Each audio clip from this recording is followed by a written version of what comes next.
It was 15 years ago when life in America and beyond changed for good. On this day, we, like so many who witnessed from a distance the hardship of that morning, remember those innocent souls who lost their lives. As then President Bush said, these attacks can shake the foundations of our biggest buildings, but they cannot touch the foundation of America. These acts shattered steel, but they cannot dent the steel of American resolve. Today, as our resolve continues to fortify itself, Major League Baseball acknowledges the devastation that took place 15 years ago with beautiful and patriotic ceremonies across America's baseball diamonds. Hi, everybody. I'm Tom McCarthy along with Matt Stairs. We remember, like everybody else, that September morning 15 years ago. And around baseball, we will reflect on what happened. And around America, we will reflect on what happened that day. We do have baseball. It was a healing part of the process back in that day. And for dreams of two players continue this afternoon as Roman Quinn and Jorge Alfaro make it to the big leagues for the first time and a chance to play for the Phillies. And I'm very excited for those two guys, especially Quinn. He's going to get a chance to play a little bit more probably. You know, he's going to have to get some at-bats. You can see right here, 71 games throughout the year. Solid numbers for both of them. It's a learning experience coming up here, getting a chance to play, seeing what the big leagues is like, and getting an opportunity to play. Jorge Alfaro was here for one day earlier this season, but obviously didn't get a chance to get into a game. He will get a chance to get into a game at some point in the next couple of weeks. All right, so today, Adam Morgan takes the mound for the Phillies. He sort of has had a resurgence on the mound, and it's been nice to see. Well, it's been nice to see his last start. You know, one thing I thought was very interesting in this game is he controlled the left-handers. Left-handers didn't get a knock off him the whole game because of the two-seam fastball. Right here, D. Gordon, get off me, ball. It's a two-seamer that runs in on the left-hander, which is so important for him to have a two-seamer that runs away from the right-hander and into the left-handers, keep them off balance, which just opens up the outer part of the plate for a backdoor curveball or a good slider right there. Show him respect that he has a good two-seamer. You know you have to protect him there. Throw that slider low and away, you get a lot of good swing and misses, so it's a very key pitch right now. A.J. Ellis says it could change the course of Adam Morgan's baseball life. We'll see if that continues here this afternoon against the Washington Nationals. It is the final game of this four-game series, the march on of the Naval Brigade, the midshipman part of the ceremonies today on this beautiful afternoon for baseball. Lineups and first pitch when we return. Phillies baseball is brought to you by Xfinity. Xfinity X1 will change the way you experience TV. By Toyota. Tested, trusted, Toyota. Toyota, let's go places. By Citizens Bank. The next time you have a question about money, don't keep it to yourself. Ask a citizen. And by Independence Blue Cross. Live fearless. Learn more at IBX.com.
This 4-game series, Gio Gonzalez is already on the mound, warming up, getting set for today's ball game against the Phils. As the fans settle in, they come into the yard for the first time. Let's take a look at the Phillies lineup, brought to you by Xfinity. Xfinity X1 will change the way you experience TV. Well, Roman Quinn's arrival has changed part of this lineup for the Phillies. He will make his major league debut today, batting second and wearing number 24. But Darren Ruff is back in the lineup, batting cleanup and playing left field. And Freddie Galvis moves down to the number 8 spot in this Phillies lineup. And they will face Gio Gonzalez, who lifetime has a 9-6 record against the Phillies. Just beat them a couple weeks ago. Overall, he's 10-9 with an ERA of 4.40. Matt, I think we know everything that we need to know about Gio Gonzalez at this point. Well, we do. One thing we probably didn't know is that last game, everything he threw was very flat. He didn't have a lot of life on his fastball or his curveball versus the Atlanta Braves. Pitched 3 innings, gave up 6 runs and 1 home run. You see the scouting report? 90.8 the average fastball, 3-pitch pitcher, and he will throw all 3 pitches whenever he needs to. His best pitch this year has been his curveball, 19.7% of the time, and the leg's sitting a buck 84. All right, let's take a look at our Nissan keys to this afternoon's ball game. Key number 1, Roman Quinn, relax and enjoy. Meaning by go out and try to do the exact same thing you did in the minor leagues. Let your talent take over. And 2, Morgan, stay with the 2-seam plan. It's been very good, especially versus the left-handers in this lineup. Well, here's Cesar Hernandez to start things off, and the first pitch of the day is tapped right back to the box. 1 pitch, 1 out here on this Sunday afternoon.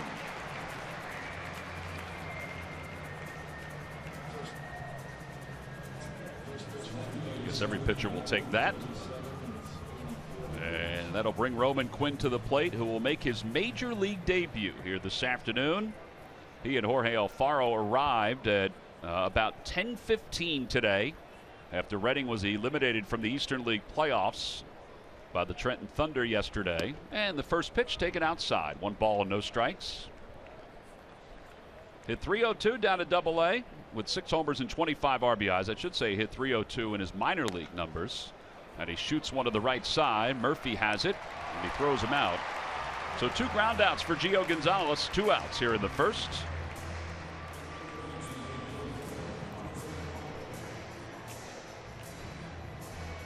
Actually, a very good swing. Shows you how important a 2-seamer is. I know we've been talking about that a lot over the last 5 days. Gio Gonzalez has a good 2-seamer. That's how you hit a 2-seamer. Just go with that pitch to right field. Well, the expectation is we will see that a lot for the next couple weeks before the end of the season. So he's retired. Andres Blanco's the batter, and Blanco takes a strike. It's 0-1. Blanco 265 with 4 home runs, 21 runs batted in. He is 2 for 7 in this series against the Nationals and 2 for 11 on the road trip.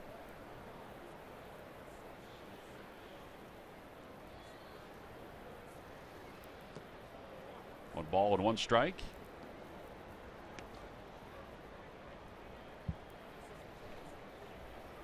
It's amazing. Every ball that hits the dirt, you don't even hesitate. You just throw it out. Yeah, we've been discussing that a lot lately. Larry Anderson used to talk about wanting that ball back as fast as he could get it. Just a bit outside, 2-1. Because Larry Anderson knew how to throw with a scuff. That's right. The little dirt mark, up and into lefties, and then just a dart away from lefties as well. That's popped foul over the tarp on the first base side. 2 balls, 2 strikes to Blanco, who's playing again for Maikel Franco. Talked to Maikel for a little bit today. He said he is feeling better. He said that getting that swing in last night convinced him that he's on the right path and should play tomorrow when the Phillies return home. Said he took a few swings, of course, in that at bat, and the swings felt fine. 3 balls and 2 strikes to Blanco. Good luck at McDonald's Phillies home run jackpot contestant is Gloria Magnanke of Florence, New Jersey. Phillies hit a home run in today's ball game. Then Gloria will win $200. McDonald's mix and match any 2 for just $2.50 on McDonald's McPick 2 menu. Ball 4. So Andres Blanco is aboard. A base runner for the Phillies here in the first, and that'll bring Darren Ruff to the plate. Darren has played in just one game on this road trip as a pinch hitter. He was 0 for 1. But excellent numbers against Gio Gonzalez, and that is part of the reason why he is in the lineup today. Pete also said that, quite honestly, he had to get him in the lineup. He just hasn't played much, obviously. As he continues to search for a little offense, not only Ruff, but also the Phillies. Phils are hitting just a .185 over the last 15 games.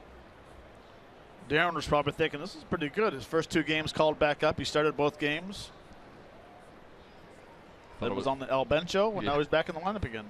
Thought it was a pattern, a good pattern.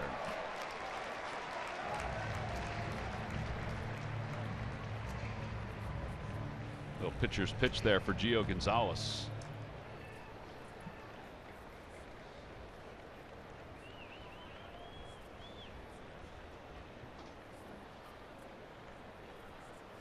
Inside, 1-2.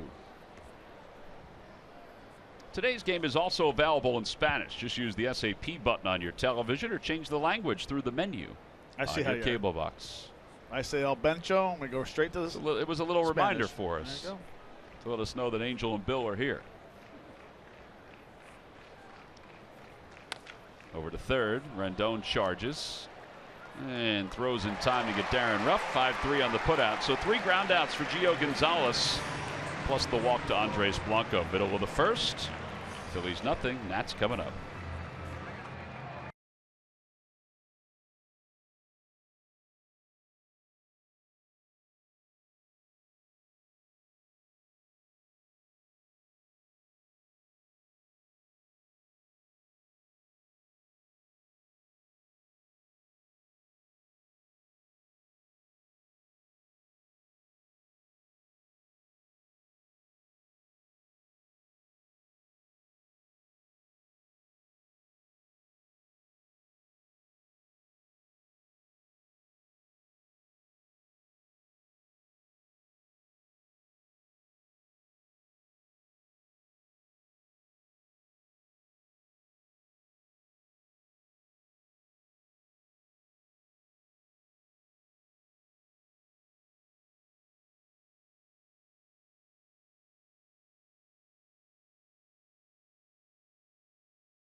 Seat to see Adam Morgan. Yes, another left-hander warming up out of the mound. Let's take a look at the Nationals lineup, brought to you by Xfinity. Xfinity X1 will change the way you experience TV. Well, not much has changed for the Nationals during the course of this series. Jason Worth is back in the lineup after not playing yesterday. Wilson Ramos is also back in the lineup after not playing yesterday. They will face Phillies left-hander Adam Morgan. Morgan so far is 2-9 on the year with an ERA of 5.90. Trying to pick up a victory over the Nationals. He's 0-2 lifetime against Washington. You see the numbers right there. 93 innings pitched. I still like the fact that he's 21 base on balls, 77 strikeouts. But I am in absolute love with that 2-seam fastball. What it does, it just makes him control the strike zone a lot better. In and out. See, he's a 4-pitch pitcher. Averages close to 91 miles an hour. 0-2 with a 5.12 ERA versus Washington, which will change today. Trey Turner greets it with a single to center field as he starts it off with a base hit. 4th hit of the series for Trey Turner. So the leadoff batter's aboard, and that'll bring Jason Worth up.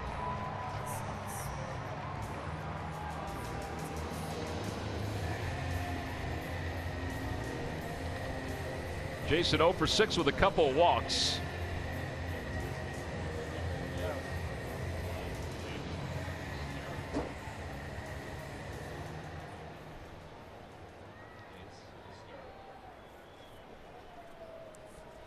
Jason's numbers against Adam Morgan: 2 for 8 with a home run. They're going to ask Larry Vanover to move, the second base umpire.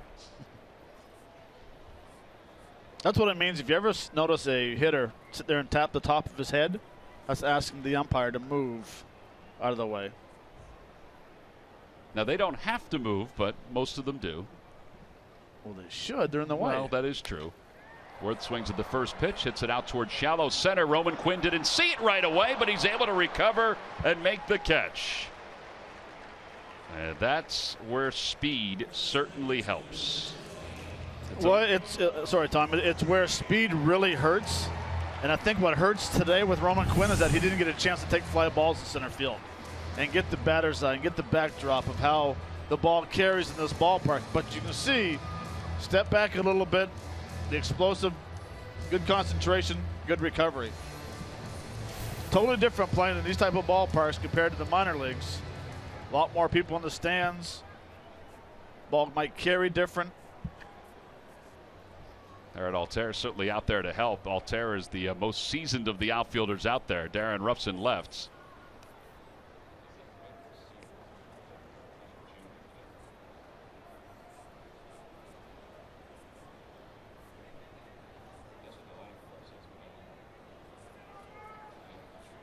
Two things as a rookie notices the first game up. One is the batter's eye, like holy man, you can see the ball well. And two, how great the lights are. No balls and one strike to Daniel Murphy. It's funny though, I think we reacted along with Roman Quinn because I thought that was just a lazy fly ball out to center, but you forget that he hasn't seen or played in a place this big yet. And there will be a little bit of a learning curve. Daniel Murphy, where he ranks in the National League, first in average, first in slugging. RBIs, he's second. He also has 25 home runs, well above his season high. One ball and one strike to him. It doesn't matter. He plays against lefties and righties. He's become such a better hitter against left-handers. It's because he can just flat out hit. Plus, there's no fear. You can stand right on top of home plate.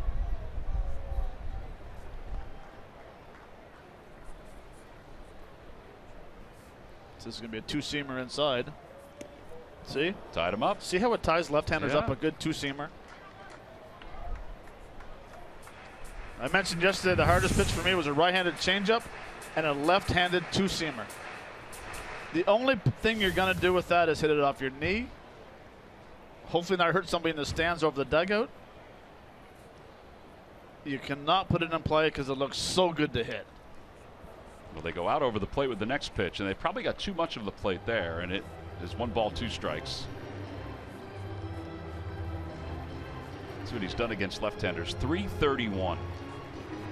And 6 of his 25 home runs against lefties.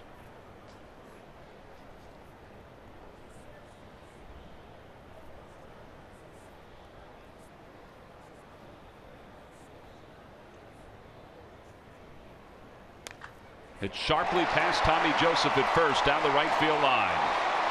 Trey Turner runs well. He's already around third. He's going to score. And Daniel Murphy pulls into second with an RBI double. 1-0 Washington.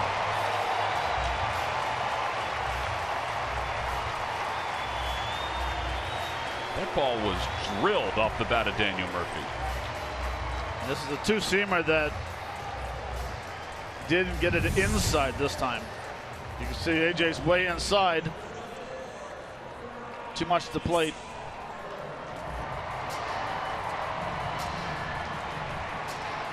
Doesn't even look like he's trying to run. Turner. He just glided around the bases. That is his 40th run scored in a very short period of time. So runner at second, 1 run in, 1-0 Washington. And here is Bryce Harper, who was the hero in last night's ball game.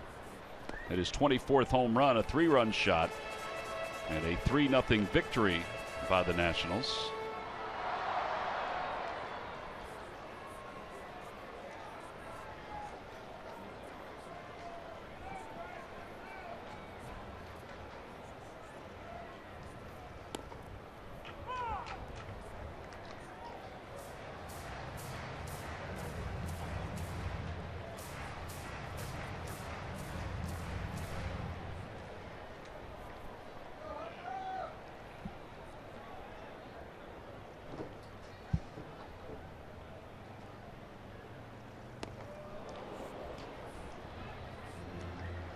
Well, last night, Bryce Harper was bringing the lumber, brought to you by Yellowwood brand pressure-treated pine. Yeah, 3-1 slider, too much to the plate. After going 0 for 3 with 3 punch-outs. Oh, how quick you forget.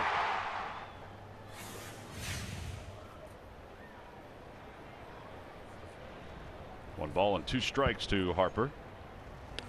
And he serves that one down the left field line. It is a foul ball. Thankfully, because he is still bailing. We kind of touched on it last night.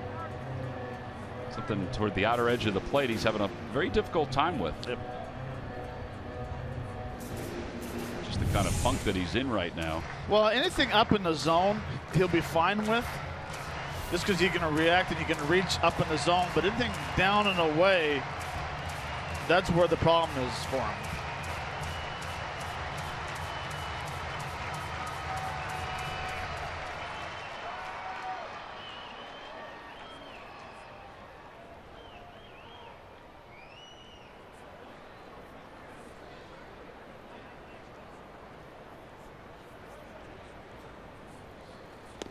Fastball outside, 2-2.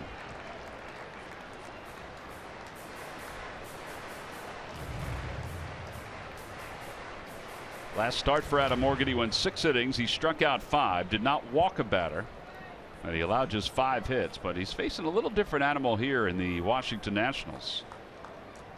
Last outing was against the Marlins. Fly ball right field. Altair is there. Murphy's tagging from second. Altair makes the grab and then unleashes a beautiful throw, but it's just not in time. So Murphy goes to second, or goes to third, and there are 2 outs for Anthony Rendon.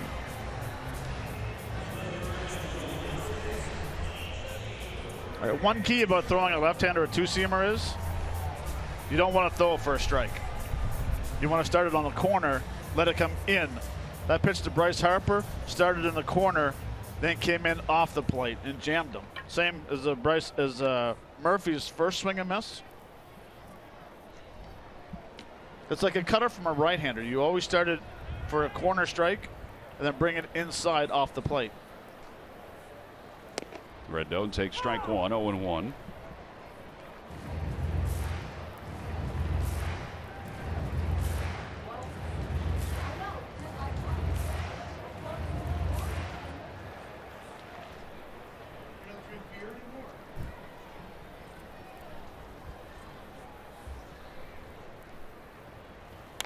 Off the hands, blooped out towards shallow right. Here comes Altair, and he'll make the running grab. But the Nationals do score a run on the RBI double by Daniel Murphy. We'll head to the second. It's 1-0. That's on top.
Protect them with Independence Blue Cross. They're part of a national system of Blue Cross and Blue Shield plans that cover more than 100 million members across the country. Live fearless. Learn more at ibx.com/biz.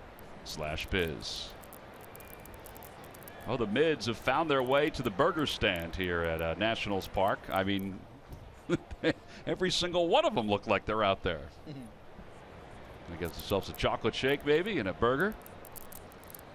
Tommy Joseph takes a strike.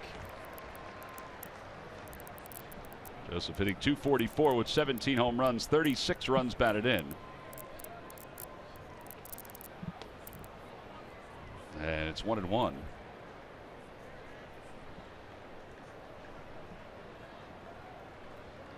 Tommy hitting .244, 17 homers, 36 RBIs. So far he is 4 for 30 against Washington.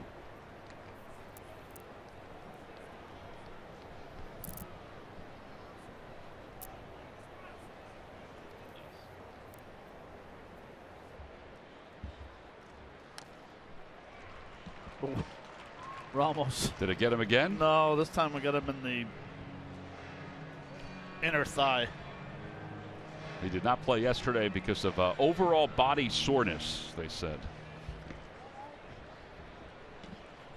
I think all they had to do is say lower body soreness. 2-2 pitch.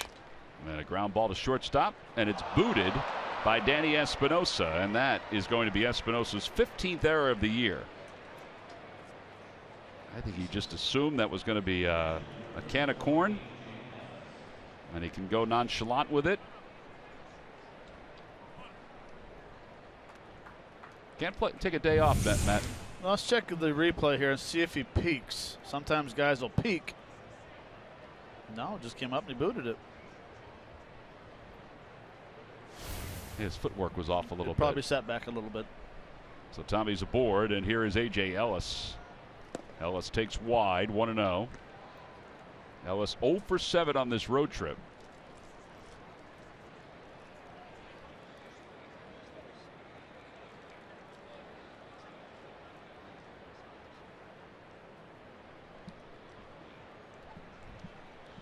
What a pitch to A.J. Ellis. Outside, 2-0. Ellis hitting .191 overall, .167 with the Phillies. He has 3 extra base hits, 2 doubles, and a home run, making his 48th start of the season overall. I think he's going to have a word with the home plate umpire, Chris Siegel. As long as you say, Chris, we need that pitch as well. Siegel arrived today to take over behind the plate. Chris Guccione was the umpire the other 3 games of this series. 2 balls, 1 strike.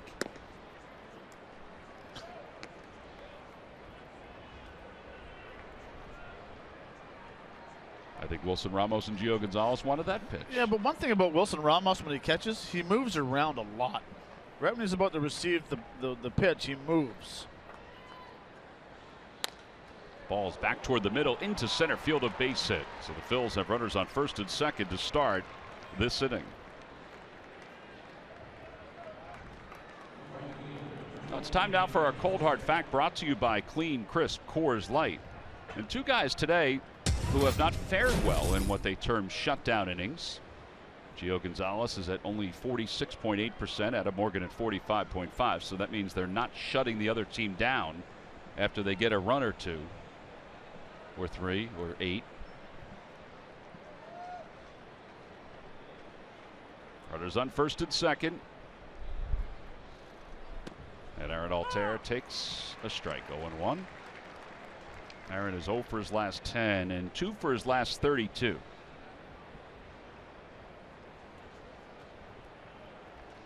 He has walked 5 times on this road trip and has been hit a time or 2. And has seen probably, what did you say, 20 pitches right there under his hands. Yeah, they're going right after that spot.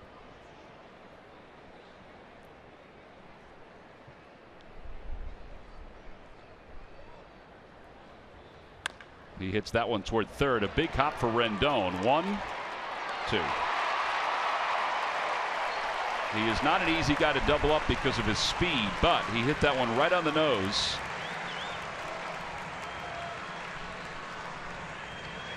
That one right on the nose to Rendon.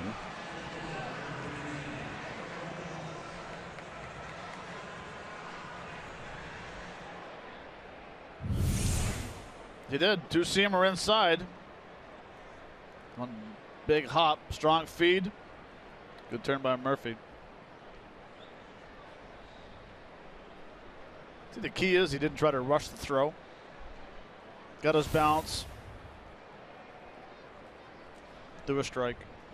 Well, Freddie Galvis batting 8th today. Swings at the first pitch. Hits it out toward shallow left field. Espinosa's out. Worth is in. Worth makes the call. And Gonzalez works around the two batters that got on board to start this inning. No runs, one hit, one Nationals error. We go to the bottom of the second. That's up 1-0.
Eagle season over, covered from every angle. Seth Joyner will be joining us in the studio for a unique perspective. All right, watch us Monday, a new time, 7 a.m. on TCN and streaming live at breakfastonbroad.com. Well, so far they're going to have a lot of good things to talk about when it comes to Carson Wentz. It seems like his first half is going quite well. The burgers have been served, at least for some of the mids who are here. Mids had a football victory yesterday against UConn. So they're feeling good about that. And now they get to, at least some of them, come to the baseball game today. It's almost like we're in San Diego. And the Marines are taking their spot and taking over section after section. It is a cool sight. We head to the bottom of the second inning. And Wilson Ramos leads it off. And he takes outside. Ramos, as we mentioned, did not play in yesterday's ball game. 0 for 5 with 4 strikeouts in this series. Hitting .304 with 20 home runs and 73 runs batted in. Way out front, 1-1. Nice changeup. Good location.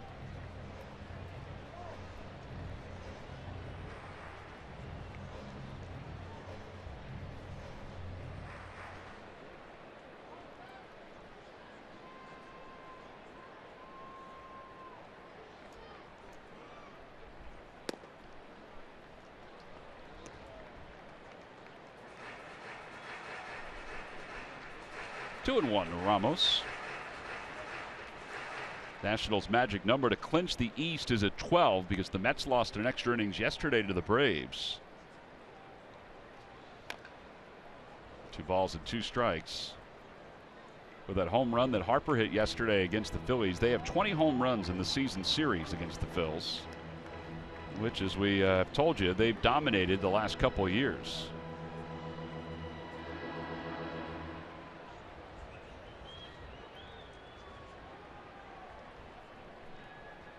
Two balls, 2 strikes to Wilson Ramos. And it fades outside, 3-2.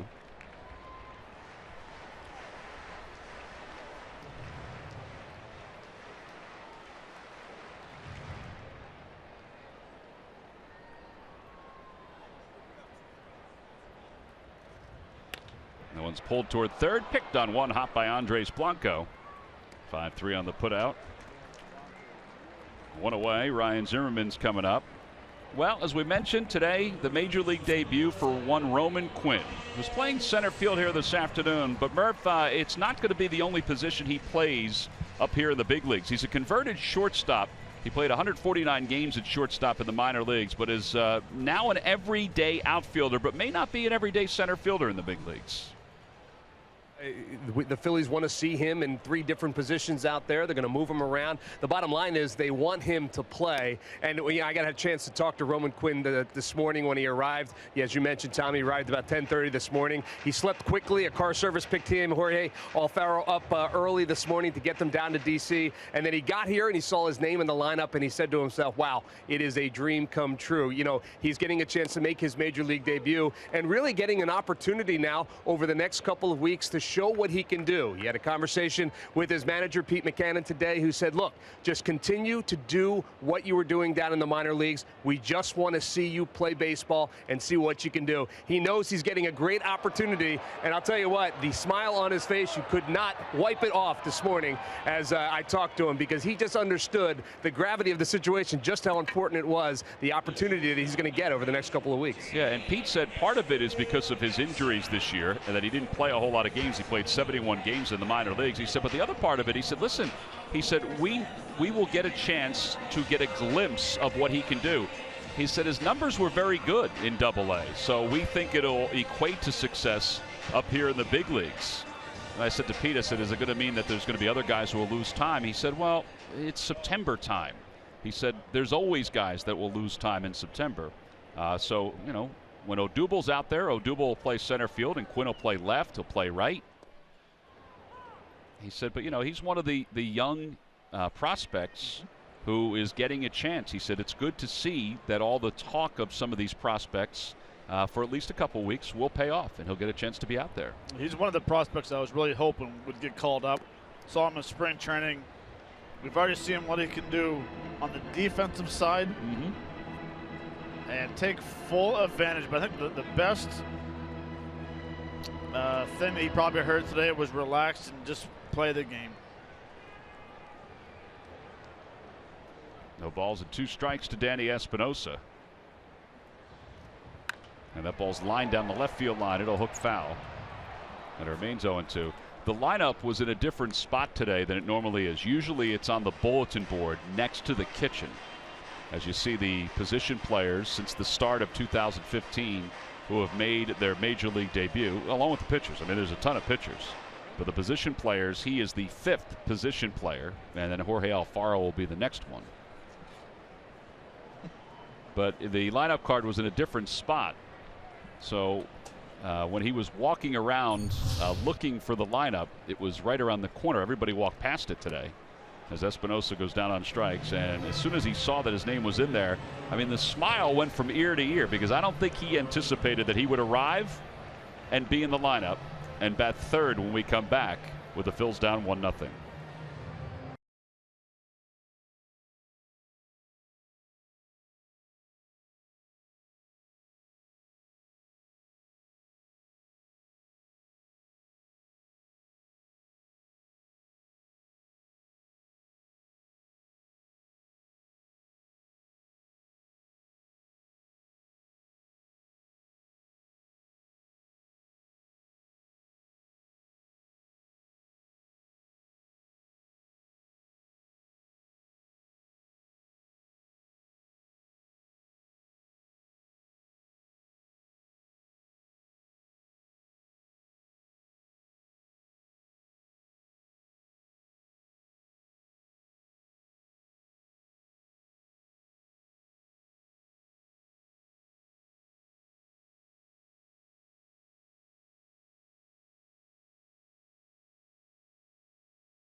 The throw to the plate. It's in the air. He is out!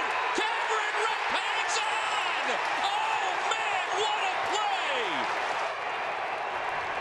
Thank you, Carson. Superstars Miley Cyrus and Alicia Keys joined Adam, Blake, and Carson on TV's #1 unscripted series, The Voice, when it returns Monday night at 8 p.m.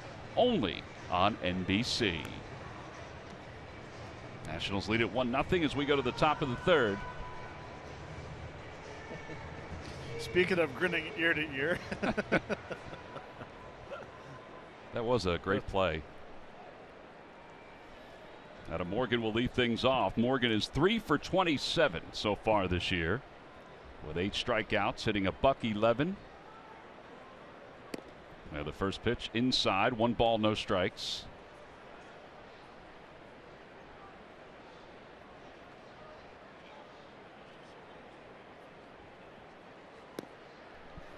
Two balls and no strikes. It'll be Morgan in the top of the order. Cesar Hernandez and Roman Quinn.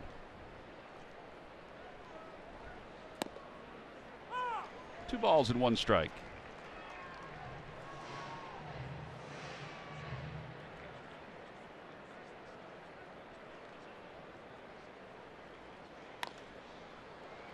Fly ball to center field, and Trey Turner's under it, makes the catch. One away here in the third. Back to the top of the order for Cesar Hernandez, who tapped back to the mound his first time up.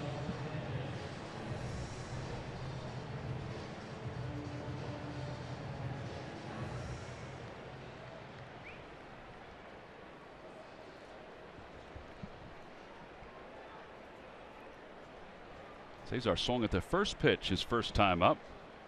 Joe's bunt takes outside, 1-0.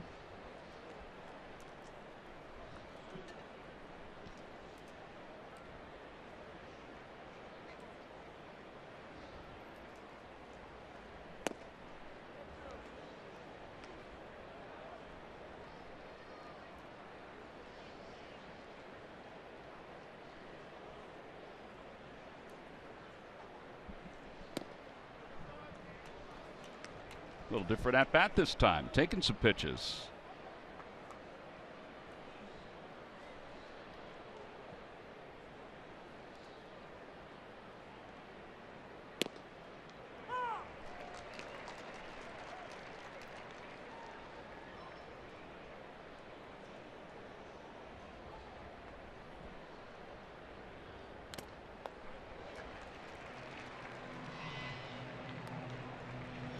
That's what I'd like to see.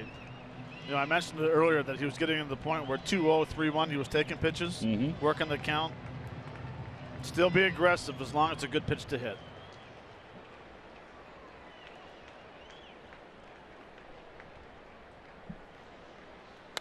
Opposite way, and a base hit for Cesar Hernandez. So he is aboard. That base hit, the second one for the Phillies this afternoon. And that'll bring Roman Quinn to the plate. Time now for the Jeep Stump the Fans trivia question. Log on to Phillies.com. Go to the fans section for all the information. And please submit your answer on the subject line. All right, Matt, who is the only Philly to be a member of the 20-20-20-20 club? Answer will be revealed a little later on. 20-20-20-20. Roman Quinn grounded out his first time up. And he loops this one out toward right field. Bryce Harper is there. And he makes the catch for the second out. 20 home runs. Yep. 20 stolen bases. Correct. 20 doubles. Correct. And 20 triples. Really? Mm-hmm. Really? The only Philly.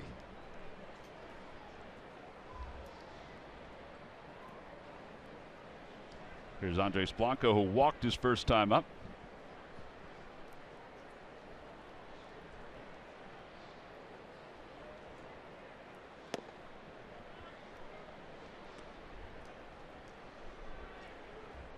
You wrote an R down, so you're on the right track.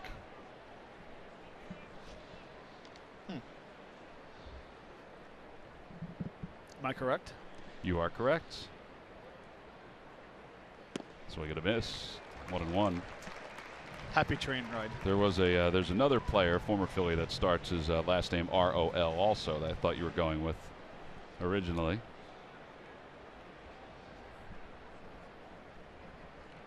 One ball and one strike to Blanco. Phillies down 1-0. Nationals scored a run in the first. I don't think Scott Rowland would hit 20 triples. Outside.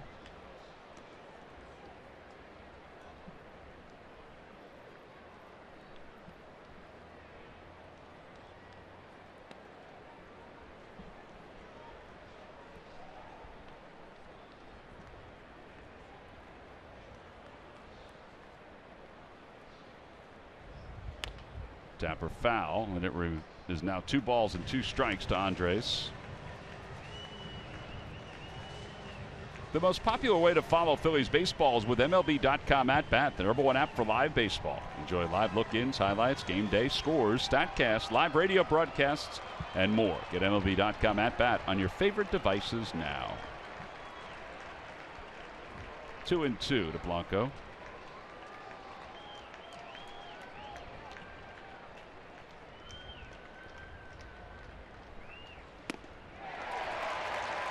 And Blanco strikes out to wrap up the third for the Phils. No runs, 1 hit. Cesar's left over at first. We leave for the bottom of the third here in D.C.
Buy McDonald's. Mix and match any 2 for just $2.50 on McDonald's Big Pick 2 menu. And buy your local Ford stores. Around baseball, you see the logo to the right. We have a pin that we were wearing today that is that logo right there. Major League Baseball honoring the memories of those who lost their lives on September 11th. In fact, earlier today, the president was at the Pentagon for ceremonies. He laid a wreath down where some of the folks were killed during those attacks on 9/11. The Mids were just introduced to a rousing round of applause here at Nationals Park.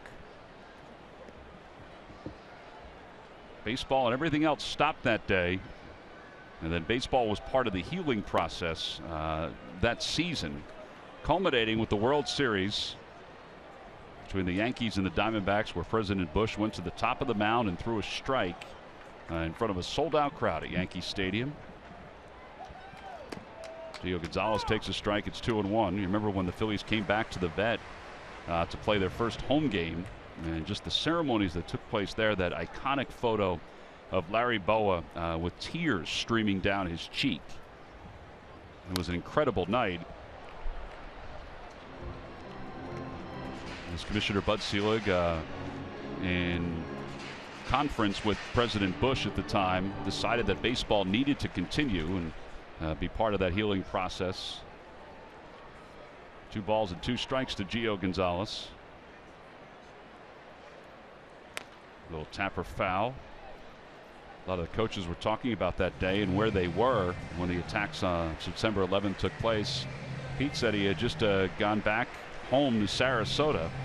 He said he knew the president was in town visiting one of the schools, reading to school children in Sarasota.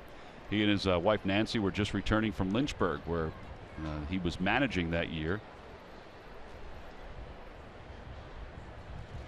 Outside, 3-2.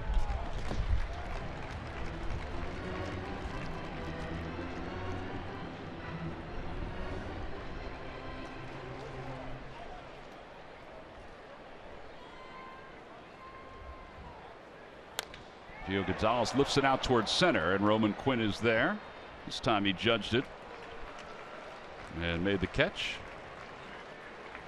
One away. Big series going on up in Toronto. The Red Sox and the Blue Jays on our Toyota Major League scoreboard. In Toronto, thanks to a Troy Tulowitzki grand slam, lead it 6-4. Just a week ago, the Toronto was in first place in the American League East. Now it's Boston, with Toronto 1 game back, Baltimore 2 back, and the Yankees 3 back. You don't think there's going to be meaningful games in the American League East in the next couple of weeks? Oof. But the last game of the series, I believe, is Toronto and Boston. In Boston, in Fenway. Trey Turner singled and scored his first time up. 1 ball and 1 strike to him. You were talking about, where you were. 9/11 happened, and I was playing for the Cubs at the time, and my wife just went to the airport that morning. She was on the runway about to take off, fly to Boston. Happened to turn the TV on, saw what happened. She came back, and then when we came back in Chicago, and I've told the story before, greatest thing I've ever seen in baseball was Sammy Sosa told Billy Williams, "Here's the American flag. When I hit a home run my first at bat, pass it to me." 3-0 count. The wind was just howling in from right field. He hit a bomb to right center that cut the wind, got the American flag, and ran around the bases. I remember that. It was amazing. And then he took right field with the flag as well. 2-2 to Turner is lined off the glove of Andres Blanco. And Turner's going to be safe at first.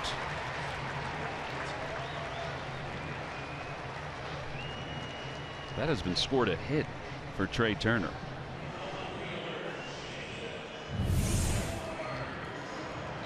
When he gets up, but it actually hooks it back down into him.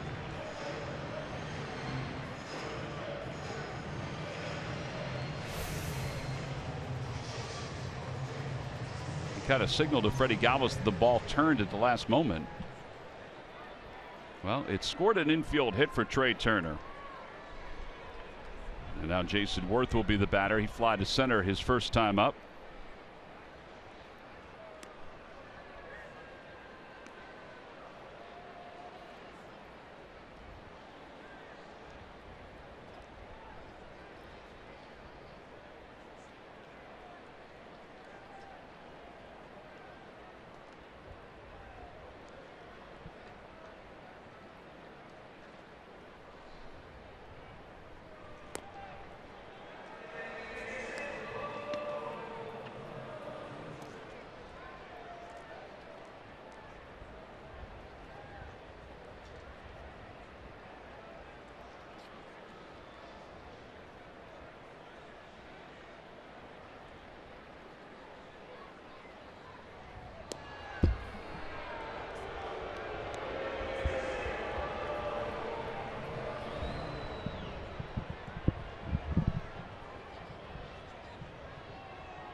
Jason Worth takes a strike, and it's 0-1.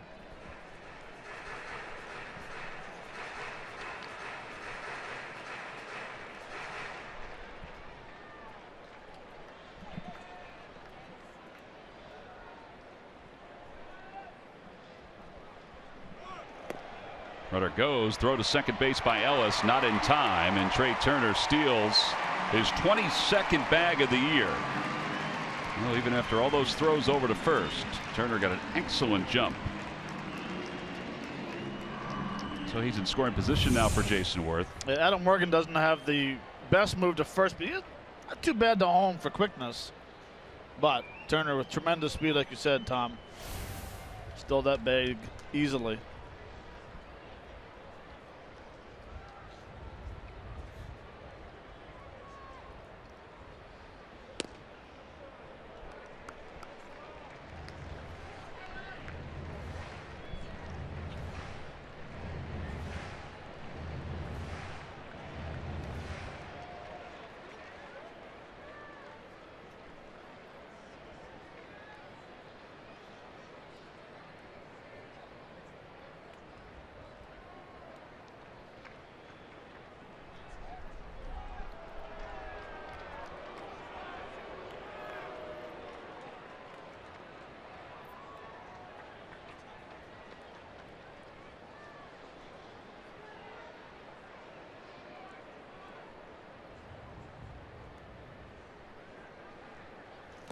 Outside, 3-1. Adam doesn't have the same command that he had in that series against the game against the Marlins. Daniel Murphy's on deck. He has an RBI double today.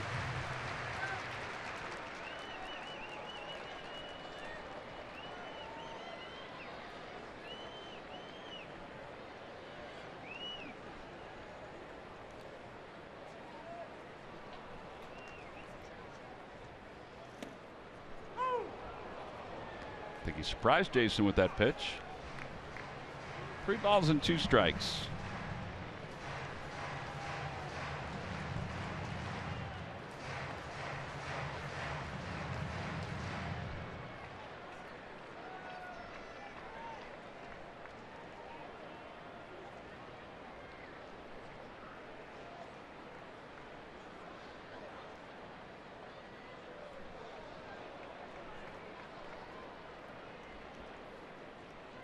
He's definitely slowed down his tempo compared to the game in Miami. I think that's it. I think that's the way. There's no feel of rhythm right now. Now Ellis goes out to talk to Adam Morgan.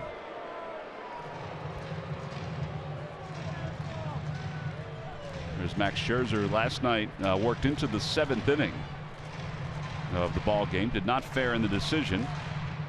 6 2/3, no runs, 4 hits, 8 strikeouts, 117 pitches. Still can't believe he's thrown 117 pitches on September 10th. They said they wanted to get 20 wins. Jared Eichhoff pitched very well for the Phillies. He lasted 6 innings before they lifted him. 2 walks and 5 strikeouts. He also received a no decision. Worth strikes out, and there are 2 outs. Now the Phillies will return to Philadelphia beginning tomorrow night against the Pittsburgh Pirates. 4-game series, all 4 games begin at 7:05. The Phils trying to erase the memories of the last homestand where they didn't win a game. They're playing better baseball since then. Offensively, they're still scuffling, but they're certainly pitching a lot better. And it all starts anew tomorrow night against the Pirates. That strikeout for Morgan, his 2nd of the day. And Daniel Murphy, who doubled his first time up, takes outside 1-0. I guess the thought would be to be extra careful here with Murphy with first base open, Matt, down 1-0. I know you have Harper on deck. Pick your poison. And Harper hit a home run last night versus a left-hander, and Murphy's hitting .332 against left-handers, or .316 now, or whatever.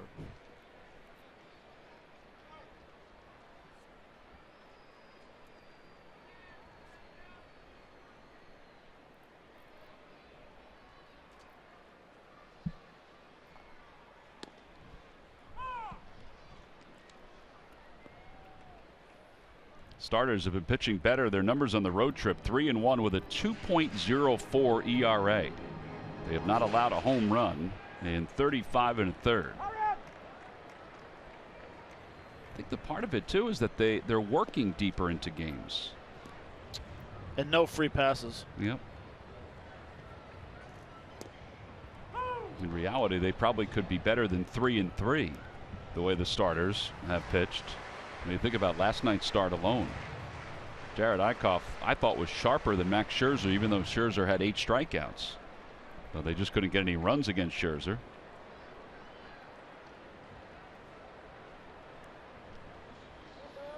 One ball, 2 strikes to Murphy. Fly ball out toward left field. Darren Ruff is there. Sunglasses on, and Adam Morgan leaves one in scoring position here in the 3rd. No runs, 1 hit, and 1 man left. We'll head to the 4th. Phil's down 1-0.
When it comes to shredding your most confidential documents, hand the game ball over to Fellows, the most trusted name in the game to get the job done.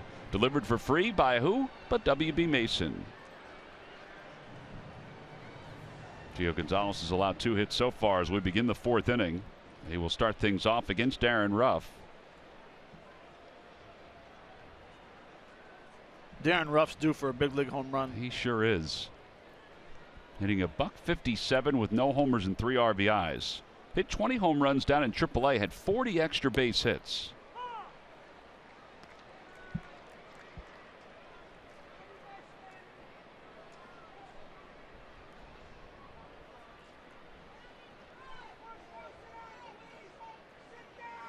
That ball's lined into left field, a base hit.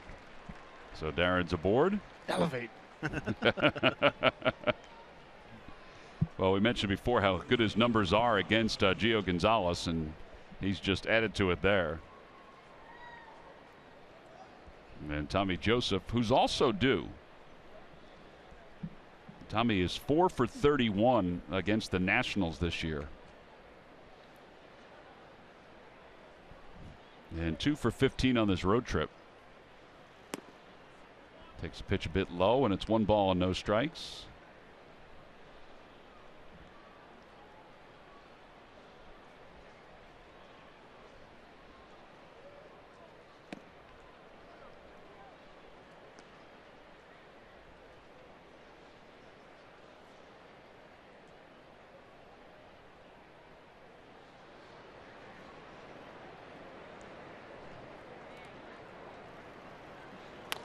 Over to third base. This might be 2. Rendon quickly to second. A 5-4-3 double play. And there are 2 outs.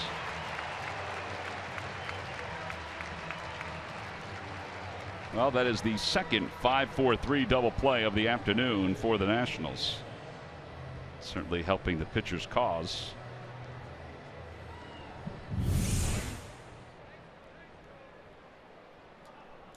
Two hopper right to Rendon. Another strong throw, strong feed Easy turn. A.J. Ellis singled through the middle his first time up. Where'd you say he singled? Through the middle? Yeah. That's the approach you need to take versus a left-hander who doesn't overpower and loves his changeup. Man, I thought I said something wrong. No, you never do. My heart was beating there for a second. I was like, he did go up the middle. You're doing him a favor when you try to pull his off-speed pitches because he has that little bit of movement. You get in that count 2-0 and all of a sudden you gear up to pull a ball. And what happens is you just smother it, you kill the worms in front of home plate, and you hit a 5-4-3 double play. I think it's going to be interesting based on his numbers because he has given up more hits this year than most, whether they will pick up his option for next year. A.J. Ellis tried to check. Did he go? Yes, he did, says Paul Emmel. It's a $12 million option. And there certainly is depth in the system for the Nationals, but not from the left side. We'll move to the bottom of the fourth.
Toyota.com to find your RAV4 today. Toyota, let's go places. Let's go Phils. 1-0 Nationals as we go to the bottom of the fourth inning. Bryce Harper's coming up. He'll provide us with our Geico quote of the day. Harper, after his home run last night, he said, I was standing in right field thinking to myself, well, you struck out 3 times, so hit a homer and everyone will forget about that. And look what happens. It's kind of what you alluded to before.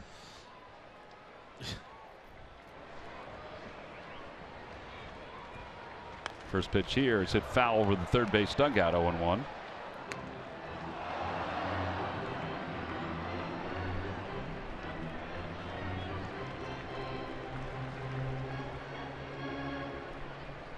Home run of that magnitude last night. It does kind of make you forget about the 3 strikeouts for the moment.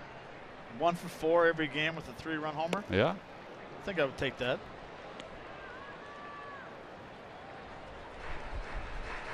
I don't know if he was aggravated at that pitch or if he hurt himself a little bit. Maybe a combination of both.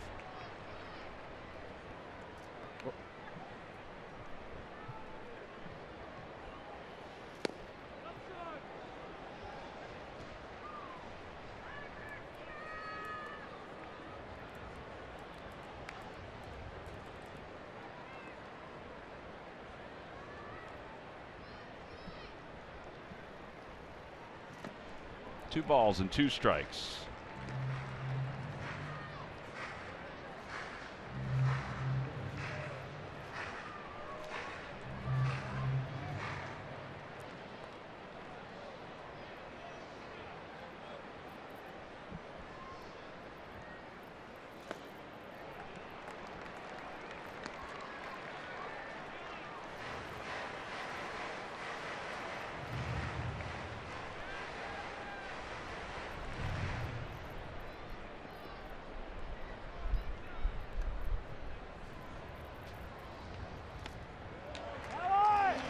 And Bryce Harper draws a walk.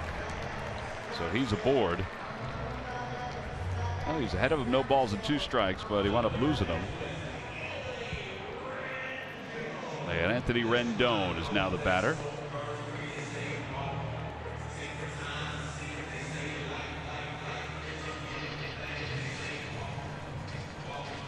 Rendon flied out to Altair his first time up.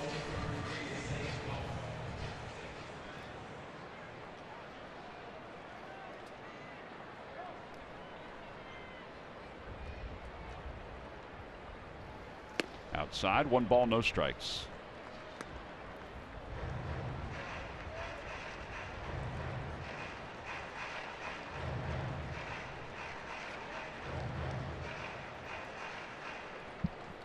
No, it's actually a good time for a hit and run. Just walk the leadoff hitter. You're 1-0. You want to throw a strike, which he did.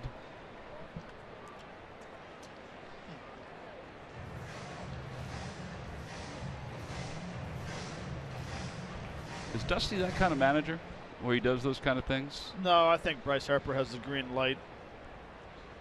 He'll do hit and runs with guys lower in the lineup.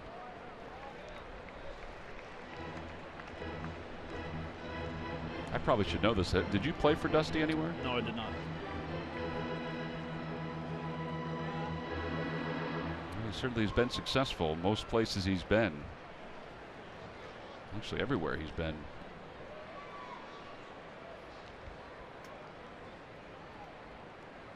If I did, he'd have to give his number up.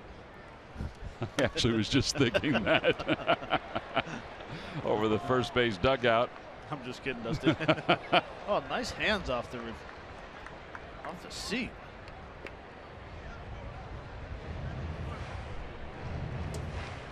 Dusty, of course, wearing Matt's number 12. No, I wore Dusty's number. Well, here it was yours first.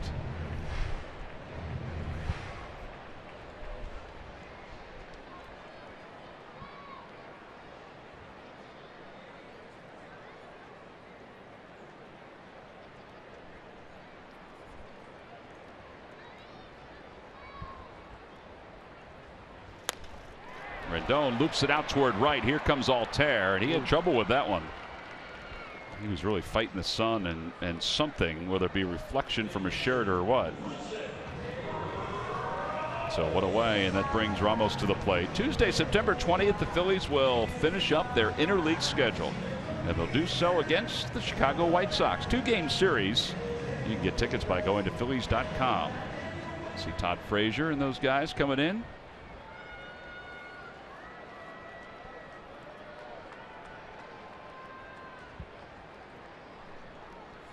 Ramos taking a peek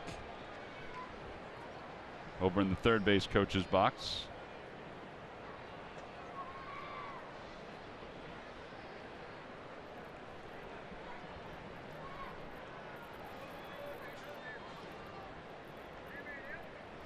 Runner goes. They've got him picked if they make a clean throw, and a one-hopper dug out by Freddie Galvis. Great hands by Freddie Galvis. And Harper is caught stealing. 3-6. Well, you mentioned, Matt, he has the green light.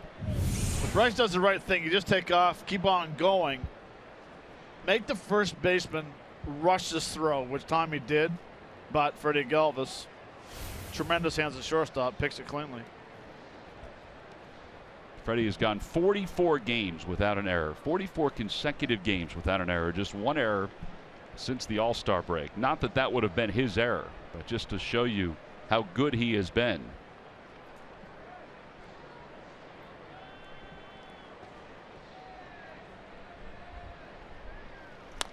Ramos rolls it over to shortstop, and Galvis has got it. 6-3 on the putout. No runs, no hits, and nobody left. We've completed our first 4. It's still just the Nationals 1, the Phillies nothing, thanks to the hands of Freddie Galvis.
Special benefits only for season ticket holders.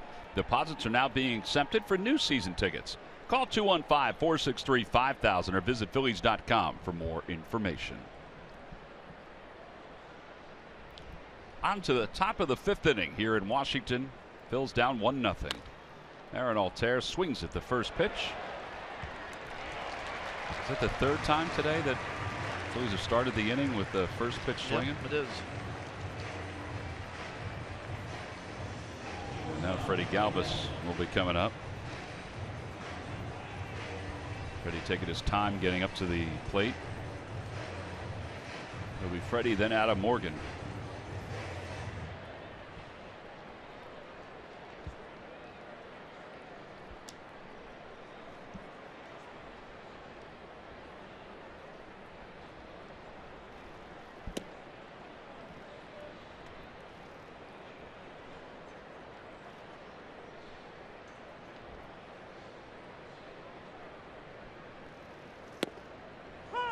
Ball, 1 strike to Galvis. Galvis flied out to left to Jason Worth in his initial at bat. He swung at the first pitch. His first time up. Good pitch. Well, that's a good curveball right there.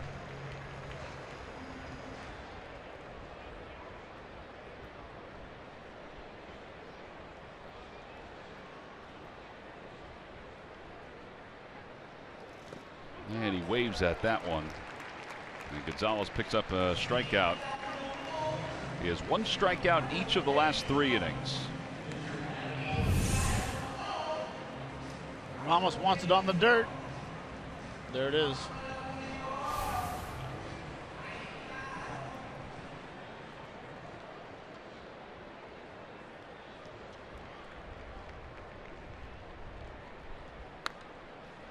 Adam Morgan swings at the first pitch.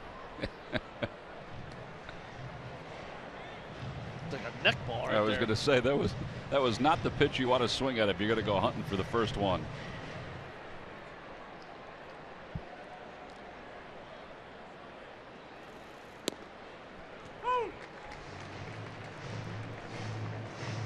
So this inning's been a pitcher's dream if you're Gio Gonzalez. You got 2 quick outs and now you're 0-2 on Adam Morgan. As we take a look at the Toyota Major League scoreboard, you know, Cespedes, a grand slam, has given the Mets a 6-1 lead.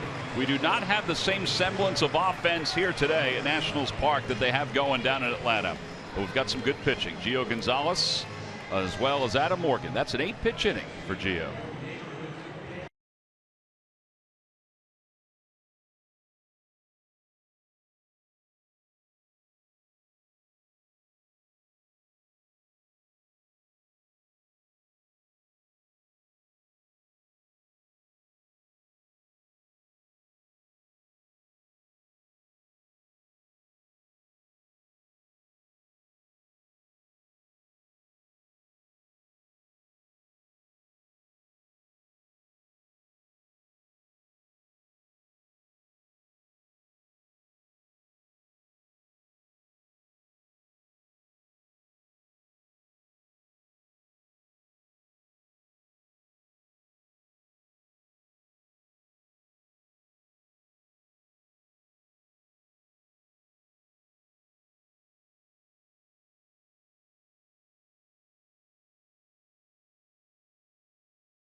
Now for your Citizens Bank minor league report. So the Phillies minor league season's not over yet because Lakewood is still playing, but they combined for a .595 minor league winning percentage with 412 victories. It's ranked first among all organizations, including foreign teams. Their .581 winning percentage is ranked second in baseball, only to Seattle.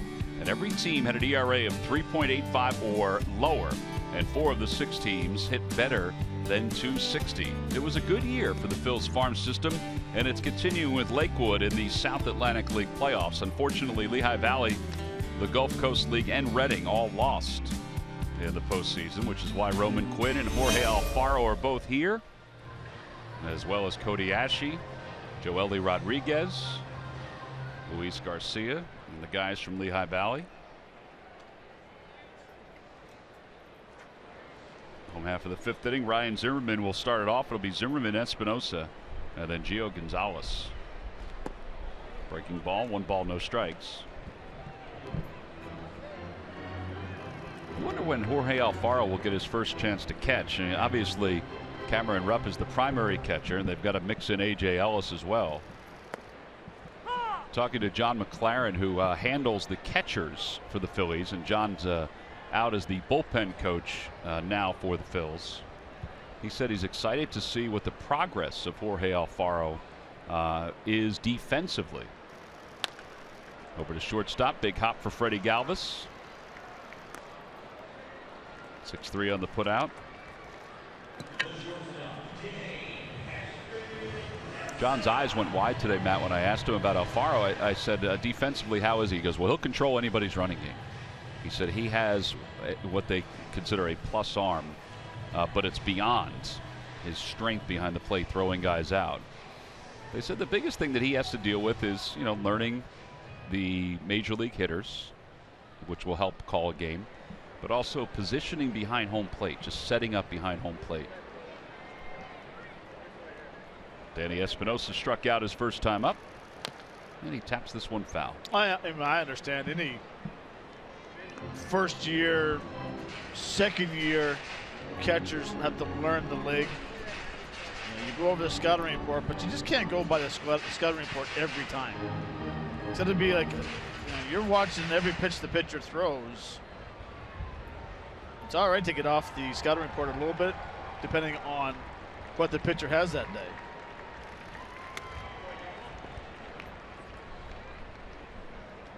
Well, these couple weeks that he'll have up here, he'll get himself ready for the offseason. He'll watch what A.J. Ellis is doing. He'll watch what Cameron Rupp is doing. He'll listen. He'll listen. One thing that John said is that when he was in spring training, he thought spring training was big for Alfaro because he was able to see, how a major league spring training would go. He said they'd have meetings and he would be in there with a notebook just writing notes down the entire time. He said he liked that part of it. He said because that showed a little bit to him about what his adjustments will be, even as a major league catcher.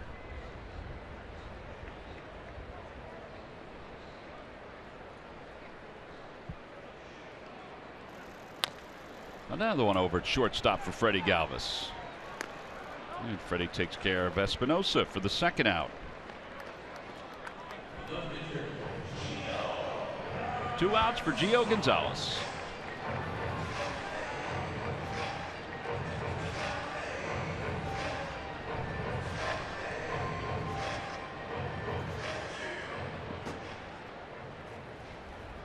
See what happens when you try to pull pitches that you shouldn't and you get out in front. 3 consecutive 6-3s. And then a tapper back to the mound. And then a weak comeback. Because the only reason why I can say this is that I've hit a lot of weak ground balls the second in my career, and it wasn't until later when I understood how I need to drive the ball to left center and to right center. Well, today there's not a whole lot of driving going on. It's 1-0 Nats as we move to the 6th inning.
Philly of the week is having one of the most productive seasons of his career.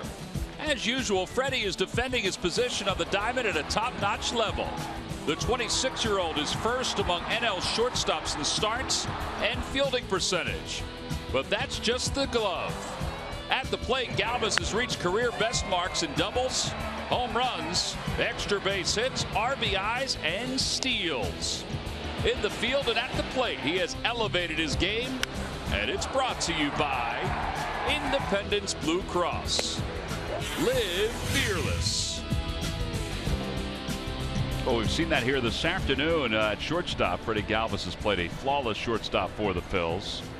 Most of the mids have made their way back from their burger run, although there's still a pretty long line. They probably should put a burger place on Annapolis for them to utilize. They seem to enjoy it. The March On, which was part of the festivities today, is something that if you go to an Army-Navy football game, you see. If you go to a game at the Naval Academy or up at West Point, you also see it there. It's one of the more stirring traditions that you get a chance to witness during college football. And they carried it over to today's ball game here between the Phils and the Nationals as part of the ceremonies commemorating the memory of those who lost their lives on September 11th.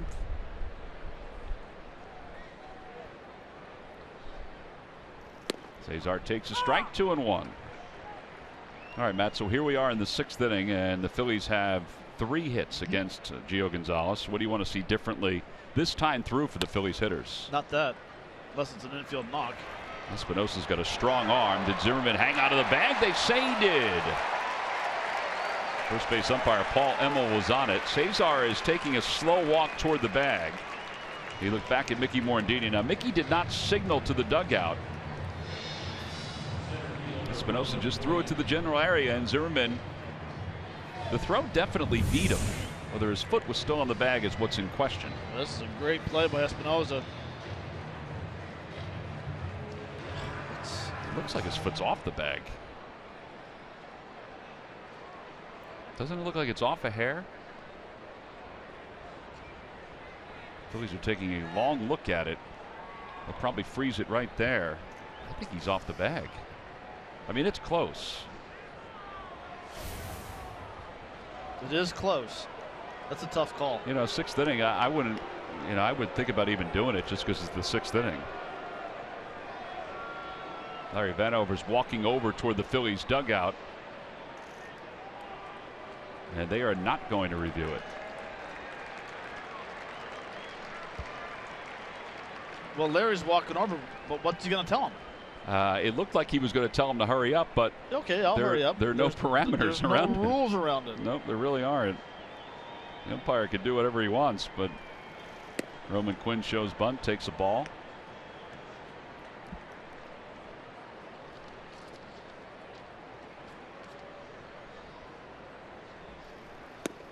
Outside corner, 1-1. Roman is 0 for 2. He is grounded out to second, and he's flied out softly to right. With the advantage to have a tall first baseman. Yeah. Now that shot right there looked like as the ball arrived in his glove that maybe it was, well, that it was still on the bag. That one's hit out toward left field. Jason Worth going back. He's under it. And he makes the catch. So Roman Quinn is retired. 0 for 3 today in his major league debut. Here's that look again. The ball's in his glove now. The toe's still on.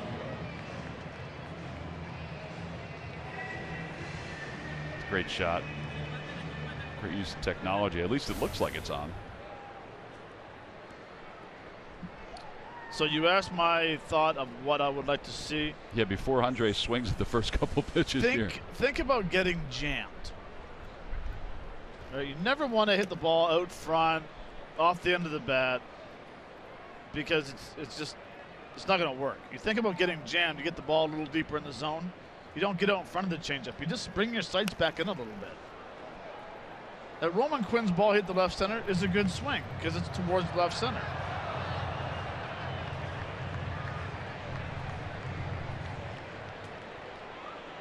I think when guys get in like Tommy Joseph get in a 2-0 count earlier, his last at bat, they hit the 5-4-3 double play. It's a swing to make contact. 2-0, if you get a pitch to hit, and with power that he has, let it go. If I'm going to hit down the third baseline, it's going to be around that foul pole, or it's going to be fifth deck. Foul. Yes, so don't swing just to make contact. Swing because you have a purpose. Yeah. I'm not saying he didn't have a purpose. I'm just, you're doing guys a favor, and Jamie Moore would be a great guy to talk to when people try to pull him.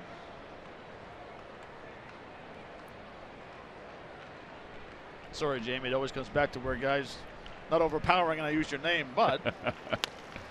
There's a grounder out the third. That's what you're talking about what not to do. Scooped up by Zimmerman. 10 ground ball outs for Gio Gonzalez, including 2 in this inning. The Phillies go down 1, 2, 3. 8 consecutive hitters retired.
Valley Honda dealers. Hurry to your local Del Val Honda dealer. Visit DelValHondaDealers.com. Buy Xfinity. Xfinity X1 will change the way you experience TV. And buy WB Mason. You can't go wrong when you buy rights. Along with Matt Stairs and Greg Murphy, I'm Tom McCarthy. There are cranes everywhere in this city. American flag is drawn on the crane here just outside of Nationals Park. There's so much construction going on in this area. Looks like the construction's just about done in the Capitol. The Capitol looks beautiful. Been working on it for the last couple of years. They'll host the 2018 All-Star Game here in Washington. It's going to be a run on National League cities hosting the All-Star Game. 1 ball and 1 strike to Trey Turner as we start the 6th. I was just surprised how quick we got into here last night with 36,000 people here. You thought that was quick, huh? 1 ball and 1 strike. Ground ball again out towards shortstop. Freddie Galvis has had a busy day. That's the only ball that Freddie's dropped today. That throw on the throw around right there.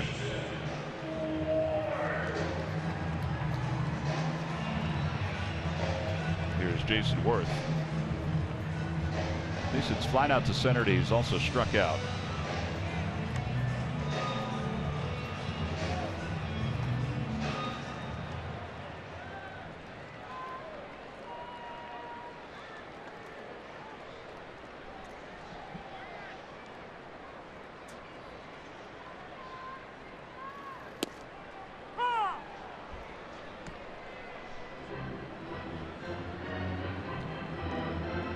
I still like seeing left-handers in the lineup versus left-handed pitching.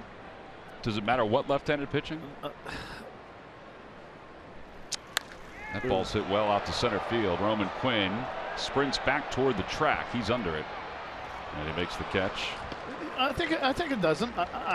You know, especially with Adam Morgan, Gio Gonzalez, guys that they're not going to knock the bat out of your hand. and they have a good two-seamer. They have very good, especially Gio Gonzalez has a very good changeup today. Now all of a sudden you start having left-handers in there. It kind of changes their approach. You can get locked in at times, and I think Gio's locked in out at third with that little sinker, the little changeup that's going out of the zone. It just changes it a little bit. Murphy takes low. It's 1-0. Murphy's got a double tonight, and today, excuse me, and Harper's got a walk. So it just changes it a little bit and gets them out of the rhythm, because they can start living on that corner, and if you don't make adjustments, they're going to stay out there all day long. Murphy had his 42nd double his first time up, and he grounds this one foul.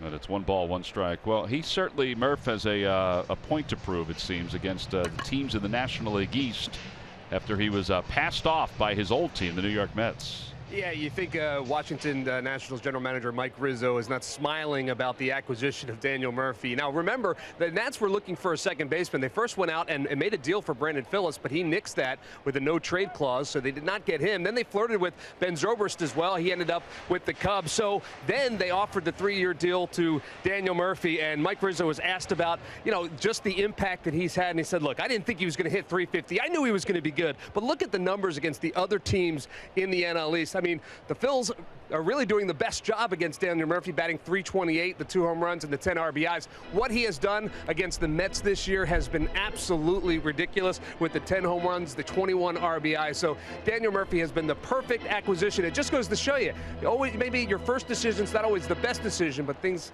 tend to work out sometimes, and it certainly has worked out with Daniel Murphy and the Washington Nationals guys. Yeah, I think the Mets regret the fact that they didn't re-sign him and just put him at first base. They didn't like him as a second baseman defensively. Now, that's part of the reason why they didn't re-sign him. But I think that if you ask Terry Collins, he would have preferred to have had Murphy instead of Duda and had Murphy play first base. I mean, in hindsight's 2020, as Mike Rizzo said, I don't think anybody anticipated the power, but this has been one of the better acquisitions by anybody in the offseason. Tom, Max Scherzer was asked about Daniel Murphy, and he said, when we first signed him, I thought to myself, all right, here's a guy that's going to come into our lineup, kind of shore up the middle of our lineup and hit like 40 or 50 doubles, and he certainly has delivered on the doubles. But what Scherzer said was that none of them realized just the kind of power that Daniel Murphy might bring to the table. He certainly has done that. He did that at the end of last year, and we watched him do it during the postseason, and he's done it for the entire season this year here in Washington, and it certainly has been a good addition. Nice play right there by Cesar. Well, it's been an excellent addition, and the Phillies are able to retire him and get the Nationals in order here in the 6th inning. Now they just need some offense. Held scoreless here this afternoon after being shut out last night.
On this day of remembrance, we take a look at our Delaware Valley Honda dealers game summary where the Phillies trail at 1-0.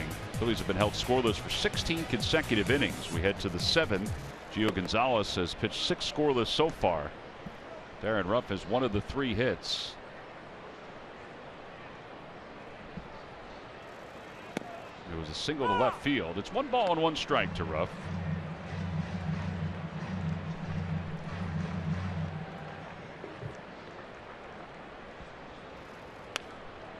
Darren fouls it back.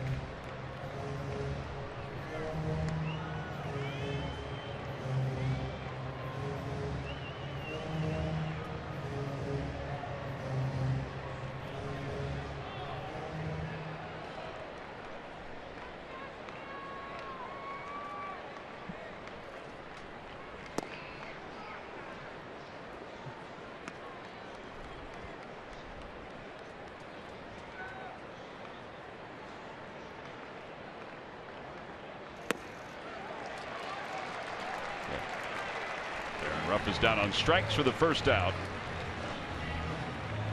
One thing that Gio's doing today, he is mixing his pitches, which by all reports did not do in his last outing. I think you mentioned he was flat. Mike Maddox kind of said that after the game the other day. He's not flat today. No, he's not flat today, and he hasn't thrown a lot of fastballs inside.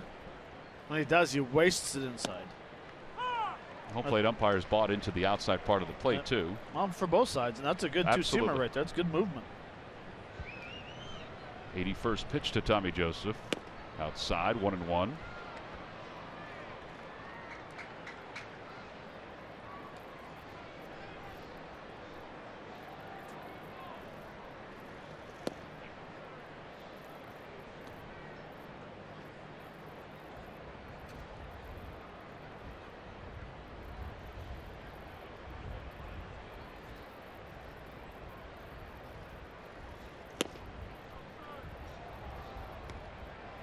Tommy's not biting on that fish on the outside part of the plate.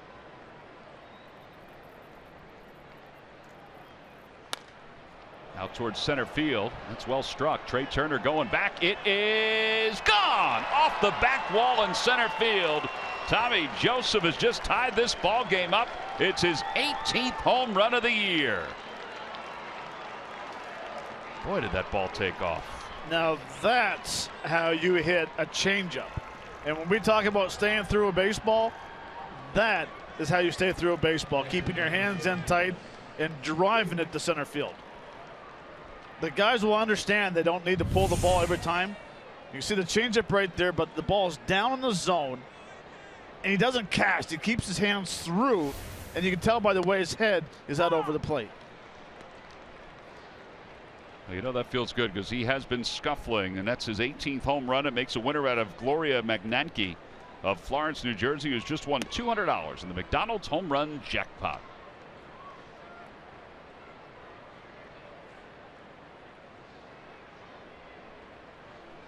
One ball, 1 strike to A.J. Ellis. Well, one thing about these games the Phillies and the Nationals have played in this series, they're not blowouts. No.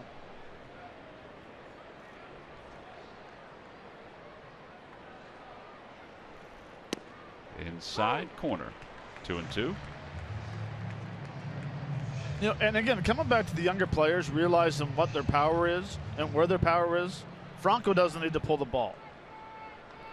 Tommy Joseph doesn't need to pull the ball. They have power everywhere. Certain guys I had pull power. Off the hands. That's not a lot of power right there. Pop up to first. There are 2 outs. Well, for the Phillies, rookie home run leaders, Tommy Joseph has 18 now. Willie Montanez is the all-time leader with 30. Richie Allen is second with 29. Howard's there with 22. Next up is Puddinhead Jones and Don Hurst for Tommy Joseph. You can just tell how his head just got out over the plate and his chest did as well. And that ball carried. I mean, that's the home run that Trey Turner hit in game 1 of this series, the distance anyway. Well, and Tom is a very good low ball hitter.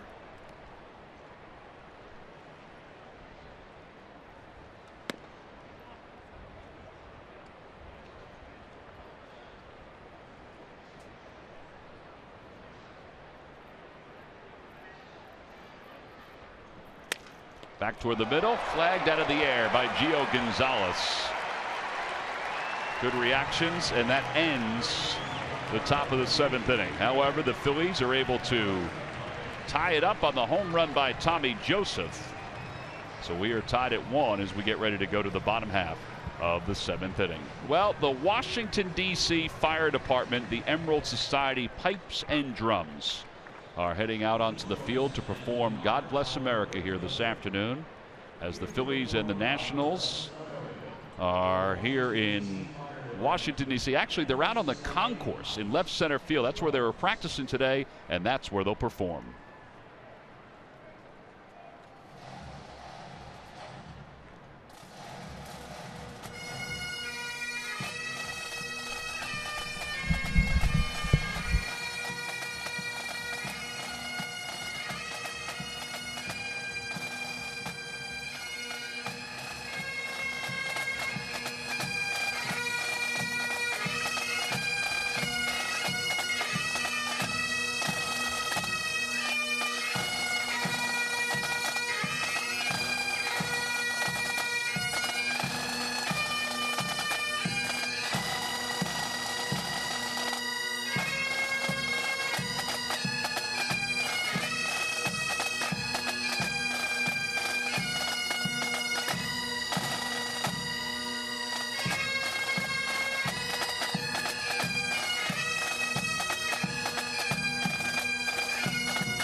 It's time for the 7th inning stretch.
For the Jeep Stuff the Fans Trivia Quiz answer. All right, the question one more time, Matt, is who is the only Philly to be a member of the 20 home run, 20 double, 20 triple, 20 stolen base club? Jimmy Rollins. Jimmy Rollins is correct. Back in 2007, he was able to reach the triple total on the final day of the regular season. 41 stolen bases that year. It's an incredible individual season. Part of the reason why the Phillies closed so well in September and won the East. Went on to the postseason. Jimmy played 162 games that year. He had 778 plate appearances. He was not going to sit out in that season at all.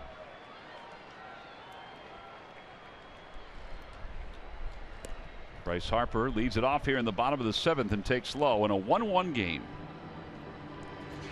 Adebayo Ramos warming up in the bullpen. I think it's interesting how Genmar Gomez stands there every single time Ramos is warming up. I think he's there as a translator, but I think he's also there to add some advice. I think it's more translating for Rick Kranitz and for John McLaren. 2 balls and no strikes to Bryce Harper. Outside, 3-0. There's Mack.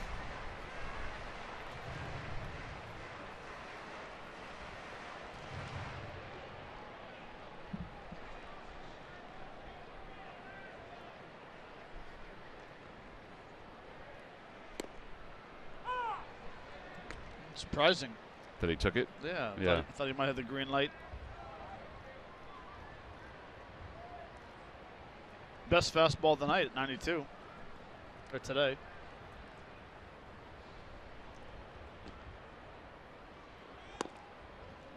Good spot. Just missed low. And Harper walks for the second time. Every time the Phillies pitchers retire the opposition 1-2-3, Comcast will make a contribution to Phillies charities. Phillies baseball is brought to you by Xfinity. Xfinity X1 will change the way you experience TV. Adam Morgan's day is done. 87 pitches. A little surprising he's been lifted here in the 7th inning with one man down. He's pitched so well.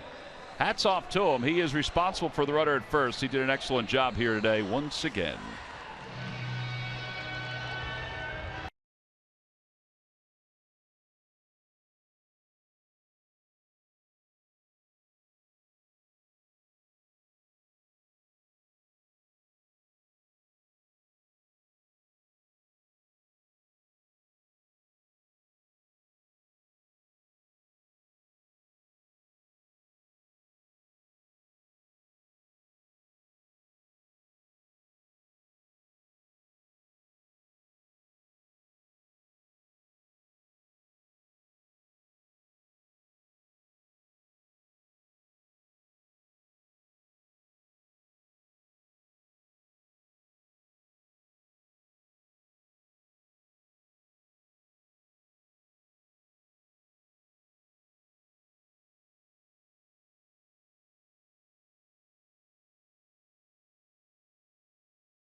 Welcome back. College Week is upon us at Citizens Bank Park. It begins tomorrow night and runs through next Sunday. $17 package includes an upper level ticket, $12 in concession credit, plus half price sodas, hot dogs, and pretzels at any South Philadelphia market stand throughout the ballpark. Order your tickets now or get general information by going to phillies.com/college. Well, Pete McCann's gone to the bullpen. He's going to get Eddie Ramos, who will take over for Adam Morgan to face Anthony Rendon in a 1-1 game. First pitch outside, 1 ball and no strikes.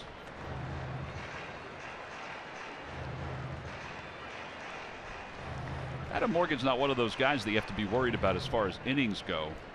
Sometimes you see this late in the season when a guy's taken out after 6 because they're trying to preserve the inning total of a young pitcher. It's just the way baseball is now.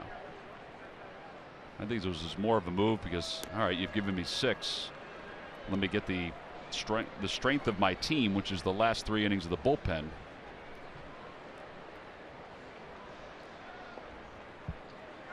But the starters have been so good on this road trip.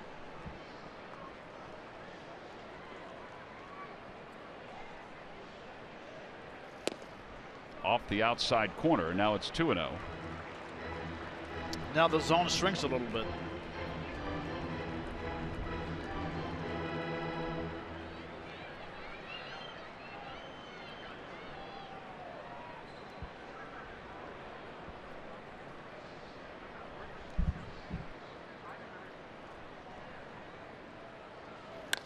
The liner out toward left field. Darren Ruff on the run. It's over his head. A 1-hop off the top of the wall. That little slip off the top of the wall is going to allow Harper to score as Darren Ruff overthrows the cutoff man. And the Nationals take a 2-1 lead here in the bottom of the 7th inning.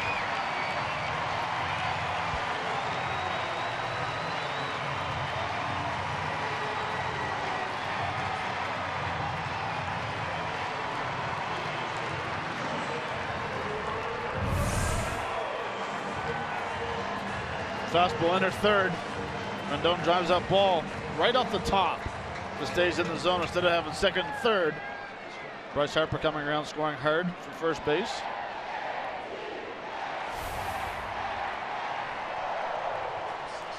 And now Ramos will be the batter with a runner at second base. Ramos takes a strike, 0-1. That run, unfortunately, is charged to the line of Adam Morgan. Now, he did walk the leadoff batter.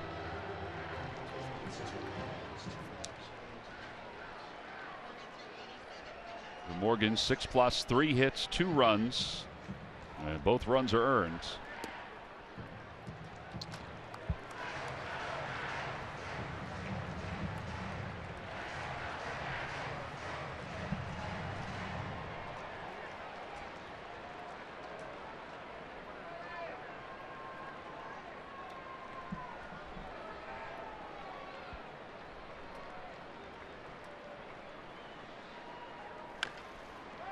Off his foot up the third base line.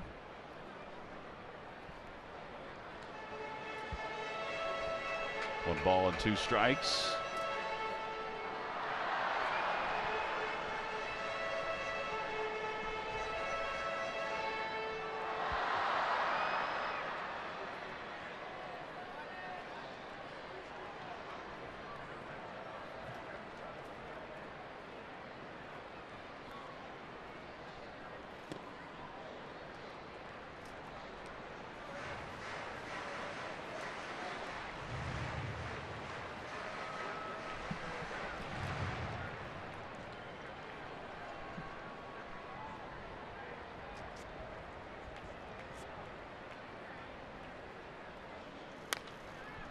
Out to right field, and Altair runs out of room. Ball just kept on floating. Rendon anchored at second base.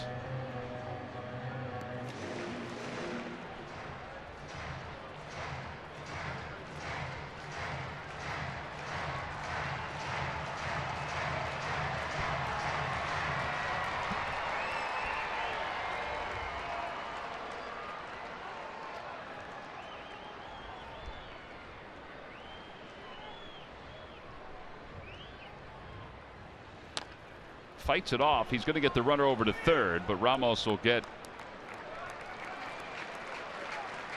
Ramos. 1-3 on the putout.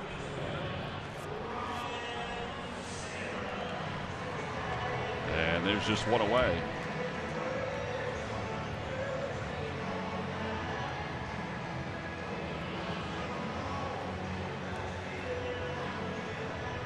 More likely the infield will play in this situation. Yeah, I think they're going to have to, the way the Phillies have struggled offensively.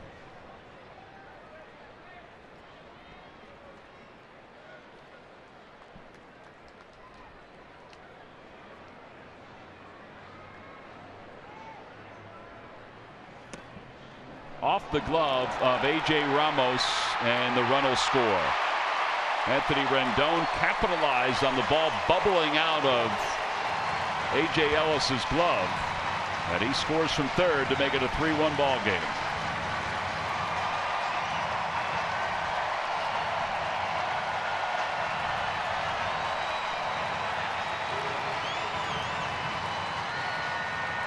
Well, that's some good aggressiveness right there. Harkens back to the days when Jimmy Rollins used to do stuff like that, or Shane Victorino. That was just a ball off the glove. Yep. Good read by Rendon. Pass ball. 1 ball, 1 strike to Ellis. Just the third pass ball of the year for A.J. Ellis.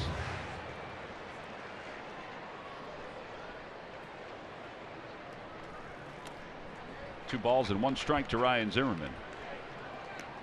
Well, so now it's a 2-run deficit for the Phillies.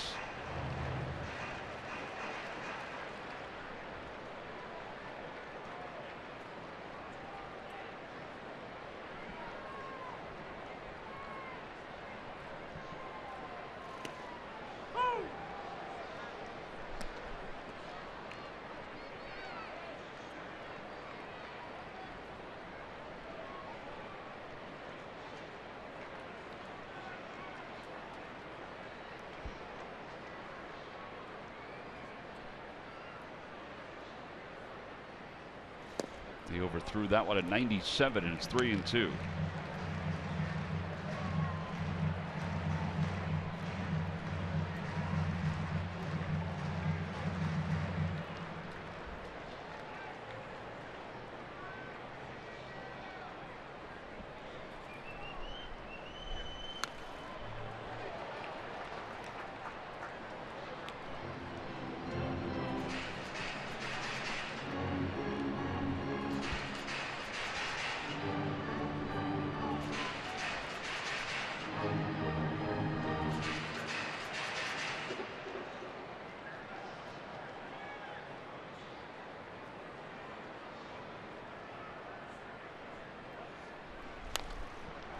Ball's popped up, foul territory over by the Phillies dugout and off the middle of the roof.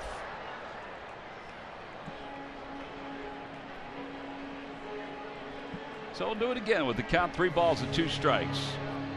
The Phillies half of the 8th inning. It'll be Freddie Galvis, the pitcher spot, and then the top of the order. Phillies facing a 2-run deficit at this point.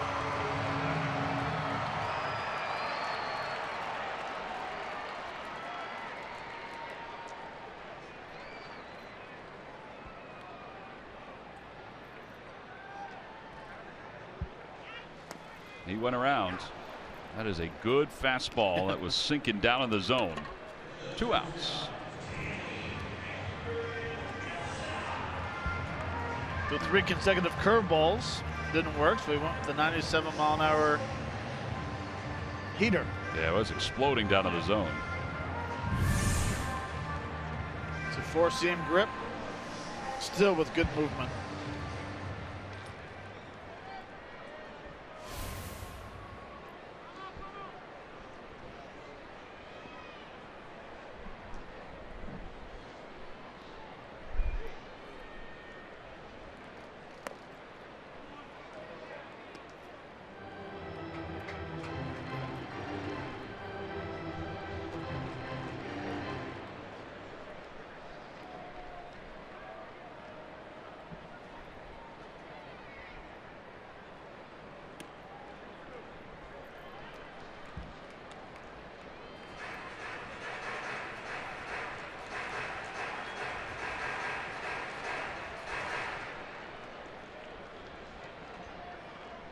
Luis Garcia warming up in the bullpen, pitched in yesterday's game. Grounder foul.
Espinosa, that ball hit the bat. It's a fair ball.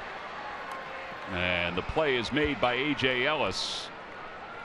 And the inning is over. 2-3 on the putout. Espinosa, I think, realized that it pinched his hand and the bat.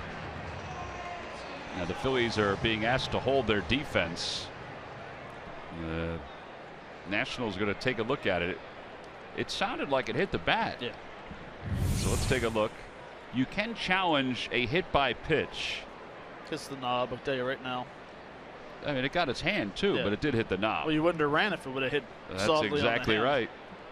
It hit right on the end of the knob and just wrung his fingers. Yeah, that's exactly it. It jarred him a little bit. So 2-3 on the putout. They're still waiting to see whether they should review this or not. It looks like they are going to review it. At least I think that's what they're going to do. Larry Vanover's walking over toward the Nationals dugout. Everybody's taking a little extra time to see whether they should review things or not. All right, so they are going to take a look at it. Why not? I mean, we are in the 7th inning. This is all basically a crew chief review. You can request it, and the crew chiefs are not going to say no. At least it doesn't seem like they are. So right now Espinosa's out. We should be heading to the top of the 8th inning. The umpires that are in New York will probably see the same thing that we just showed you. So Larry Vanover is giving the explanation right now as to what the Nationals are looking at.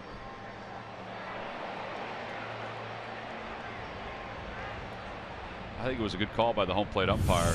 And as you said, Matt, Espinosa ran.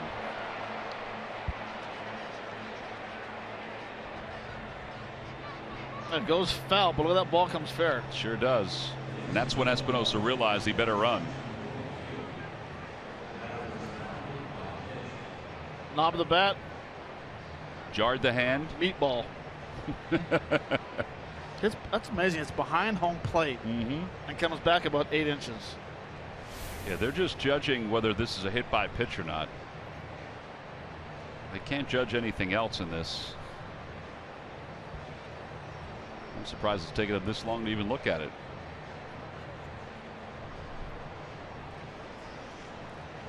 I mean, at this point in the game, if you're Dusty Baker, you might as well ask for the review. Nothing to lose. No, there's nothing to lose at all. You might get something overturned that you wouldn't necessarily think with the naked eye you can have overturns.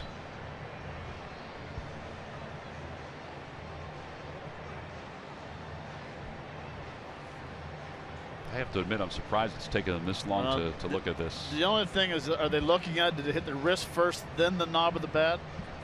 Since he does choke up on it the way he went at it. But from the angle we just saw, it looked like it hit the knob of the bat first and then jarred the hand, or pinched the hand more than anything else.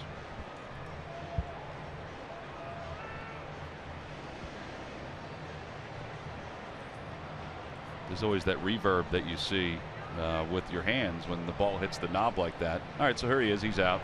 That took a lot longer than I expected that it would take. Should have called us. People helping. Would have saved the long distance call too. People helping people, Matt. That's why we're here.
Time now for a Hyundai defensive play of the game. Well, Freddie Galvis had himself a heck of a couple of months since the All-Star break. Yeah, he has. Bryce Harper going first move. Tommy Joseph throwing the ball in the dirt, but sure hands Freddie Galvis. Might as well start calling him Hoover. Makes a very nice play, nice tag. That is your Hyundai defensive play of the game, brought to you by local Hyundai dealers. Well, we go to the top of the 8th inning, and Gio Gonzalez's day is done. Gio goes 7 innings today. He'll give way to Coda Glover, who's in his 14th game. Phillies got to him the other night. Let's see if they can get to him again. Galvis swings at the first pitch, lifts it in the air to right center field. It's fairly deep. Turner going back. It is gone into the second row. A solo home run for Freddie Galvis, and it's a 3-2 ball game. That ball just kept on carrying and carrying. It sure did.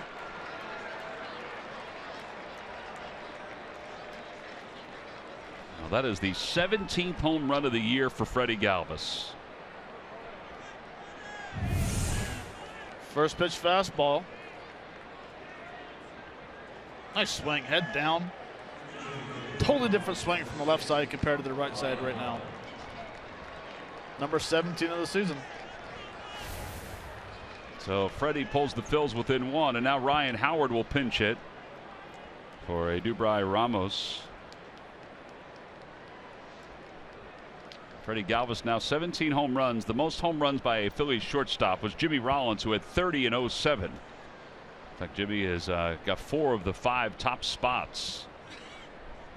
I think there's a good chance that Freddie could pass Granny Hamner and Rollins and move up on that list. If he can finish with 21, 22, he's got that pace going right now. I mean, that's 8 home runs in his last 28 games.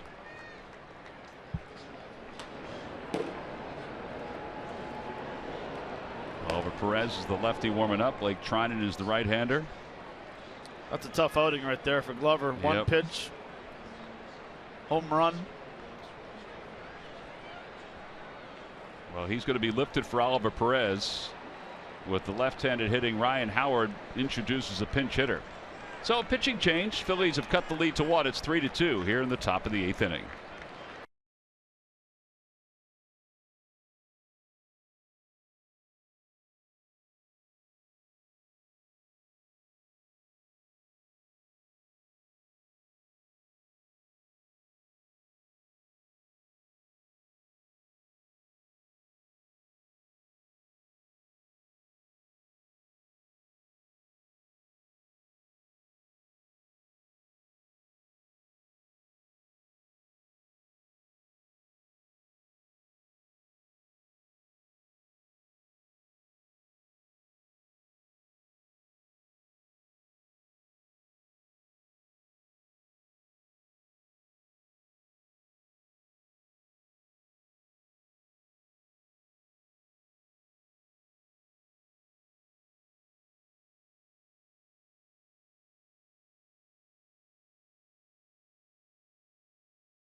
Want to be hot, or do they? Find out how cryotherapy, where temps can dip to minus 220 degrees, is helping a few Phils get through the aches and pains of the regular season. Watch a brand new Phillies Clubhouse Monday at 11 right here on CSN.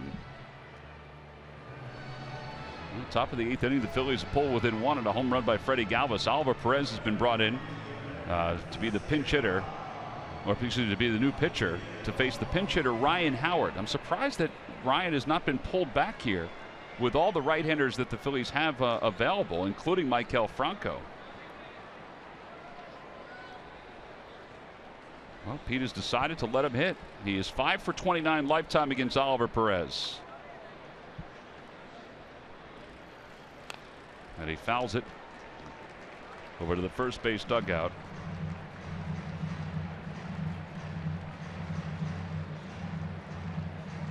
When you've got Alfaro or Rupp, don't forget you have 3 catchers. You've got Maikel Franco available. We're in the 8th inning.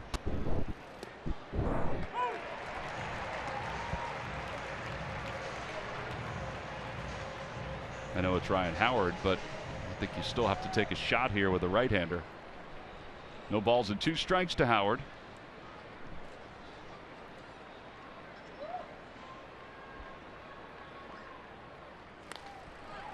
Ryan flicks it foul off the third base line and out of play over Murph's head.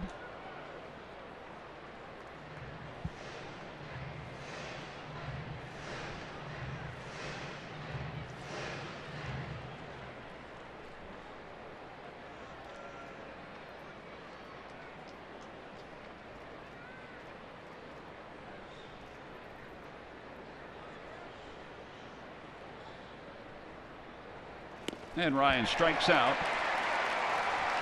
1 away here in the 8th. Top of the order. Time to get updated on what's going on around baseball. Here's Greg Murphy. Murph. All right, thanks, Tom. It's our greater coverage of baseball presented by T-Mobile. The Oakland A's have released veteran outfielder Billy Butler. Butler signed a 3-year deal, you remember, with Oakland before the 2015 season. Really struggled last year, had just 4 home runs and a handful of RBIs this year. Also involved in a clubhouse fight earlier this month, so they've decided to say goodbye to Billy Butler. He has been released. And, of course, no shortage of opinions, guys, on last night. Dave Roberts, the Los Angeles Dodgers manager, pulling Rich Hill in a perfect game. He had been perfect through 7 innings. But Roberts said he was concerned about blistering, which Hill has had a problem with over the course of his career, so he decided to pull him out of that game. They lost the perfect game after that, and Dave Roberts said today he would do it all again, exactly the same way. He said he didn't get a whole lot of sleep, and there's been a lot of people reacting to what he did. Certainly, you can expect that, but he said that he would do the same thing again. They've preached a team-first mentality the entire season. He thought it was the best move for the Dodgers, and that's why he made the move, guys. They said that the blister was starting to form again on his finger, so they need Rich Hill for the rest of this year and for the postseason.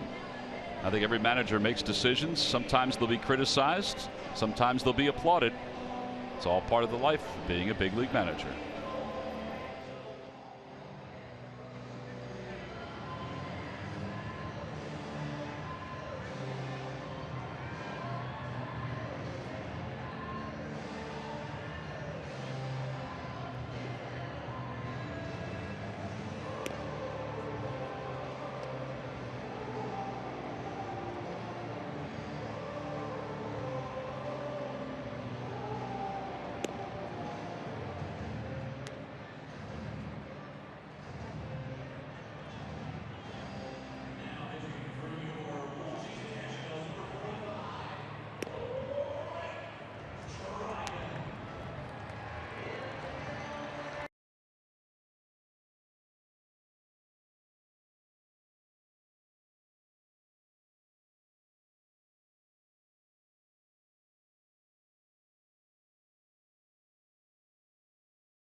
Brought to you by Toyota. Tested, trusted Toyota. Toyota, let's go places. By Jefferson. Call 800-JEFF now or visit jefferson.edu. And by Chevrolet.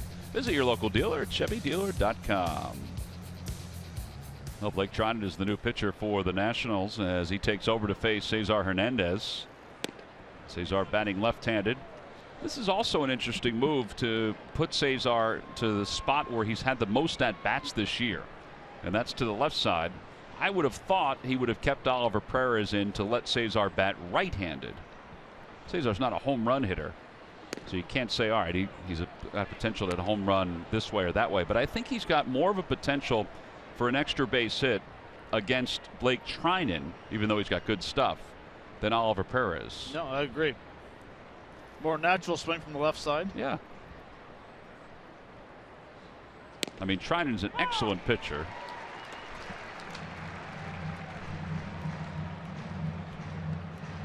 Cesar shaking his head a little bit. As he should.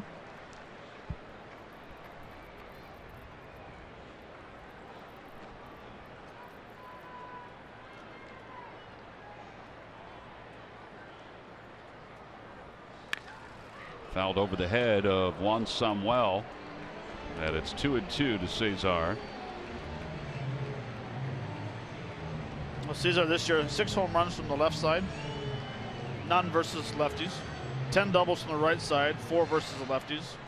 8 triples from the right side, none versus the lefties. Or right-handed pitcher, sorry.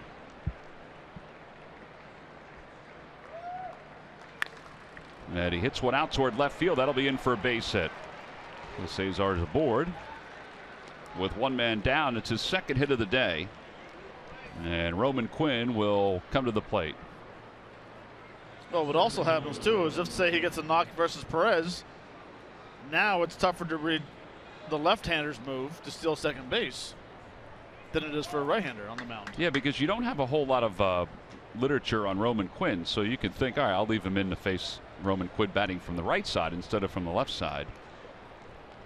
So Cesar takes his lead off first. 3-2 ball game. Nationals on top. And Roman takes low. 1 ball and no strikes.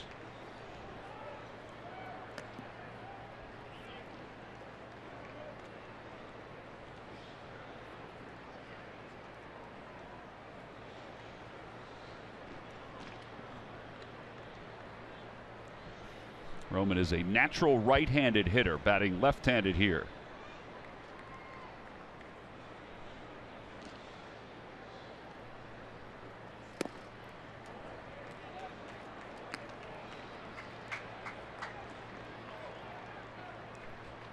In fact, he did not start switch hitting until his instructional league after he signed with the Phillies. He signed with the Phillies and didn't join them until instructional league that year.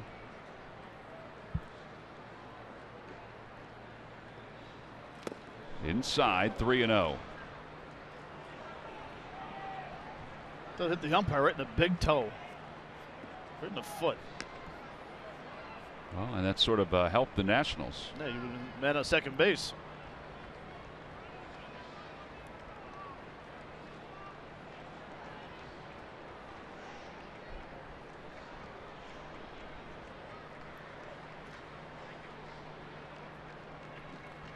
Not that big of a split between Roman Quinn's numbers in the minor leagues, hitting right-handers or left-handers. Hitting left-handed in the minor leagues, 298. 6 home runs versus left-handed pitchers hitting 315 with 0 home runs. Take it was 262 at bats left-handed compared to 84 right-handed.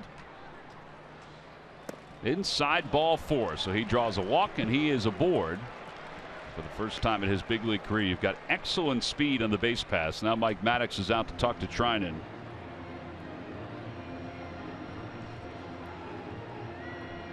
Cesar Hernandez is the fastest of the Phillies base runners, and Roman Quinn has a reputation of being the quickest no matter where he is.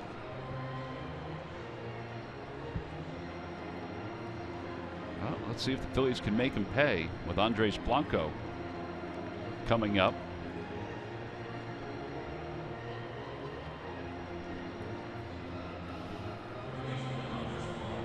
A reminder that this weekend the Phillies will take on the Miami Marlins, and on Saturday a 7:05 first pitch. It's the Phillies aviator hat, free to fans 15 and older, compliments of hers. Make your plans now for a weekend at Citizens Bank Park by going to Phillies.com.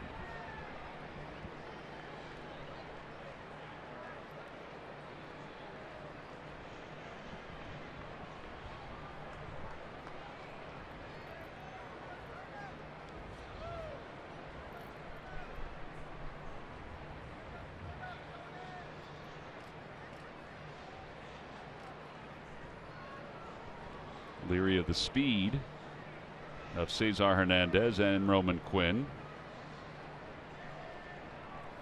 Trinan turns back towards second base just to keep him close.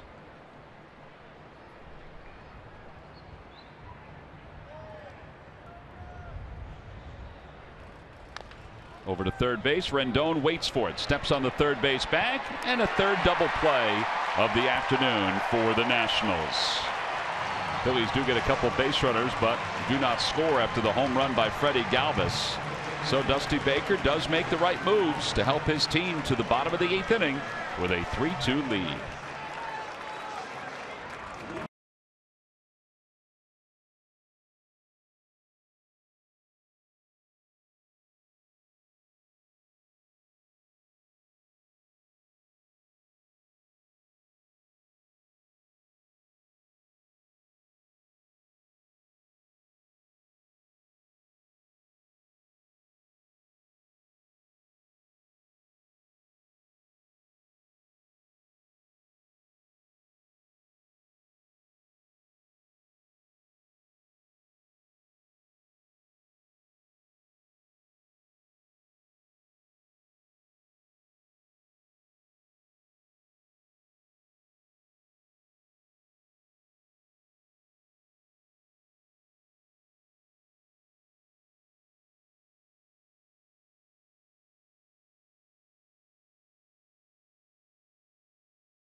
Park.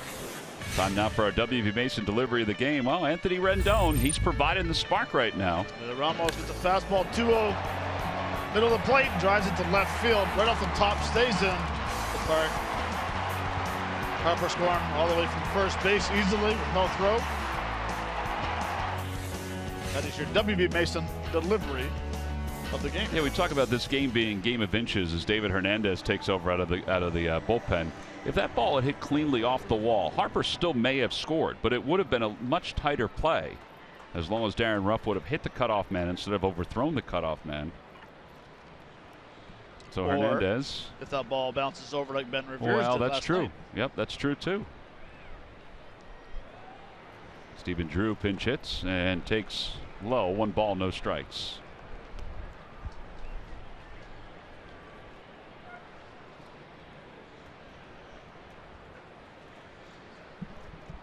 Stephen Drew hitting .274 in the year.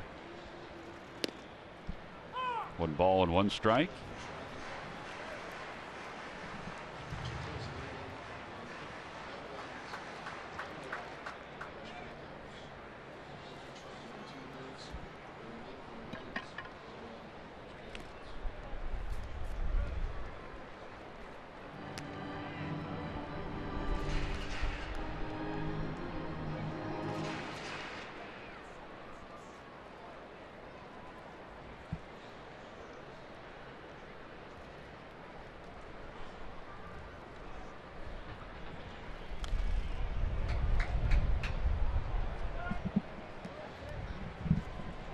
I think in September with all the call-ups is that at times you see over-managing. Making a ton of moves that you wouldn't make before September comes around, knowing that you have 4 or 5 lefties in the bullpen or 11 right-handers. Not very often you see guys throw 1 pitch, allow a home run, and take him out of the game facing Cesar Hernandez. I think it's a good point, though, that you have so many resources that you figure you can use them every single batter.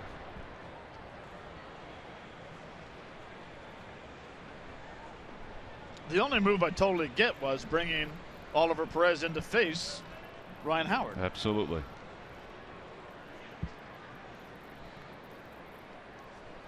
Two and two to Stephen Drew. And he hits it sharply towards second, backhanded by Cesar.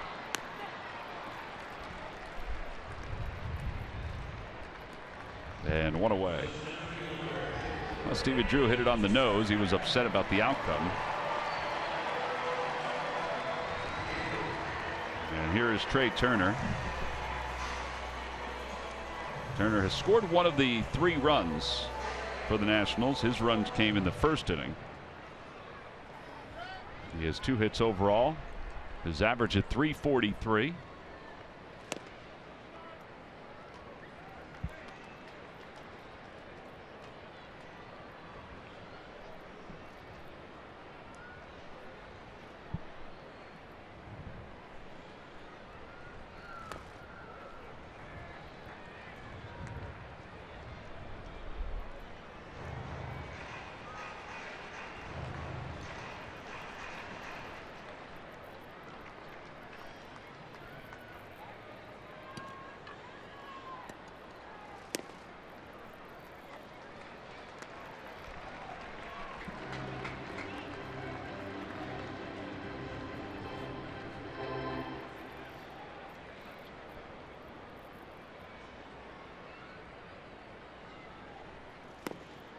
And he just walked him on 4 pitches.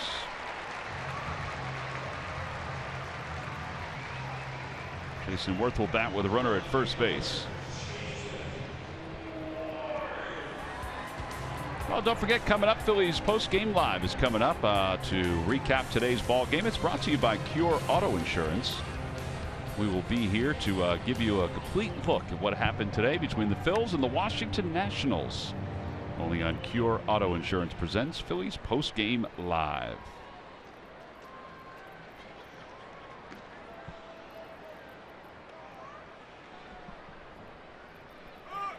Runner goes, pitch is low. The throw to second is low as well. And Turner stays on the bag. E.J. Ellis is not happy that that was not called a strike. 1 ball and no strikes. Doesn't take Turner very long to steal a bag. Understand Wyatt ball's right down the middle of the plate. He just said that's a strike. Turner with a great jump.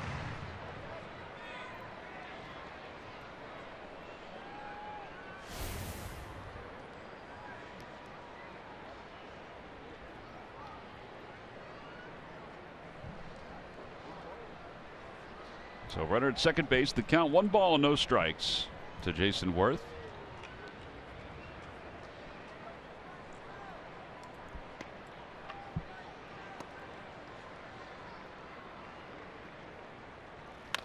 Ground ball to third. That'll keep Turner over at second base.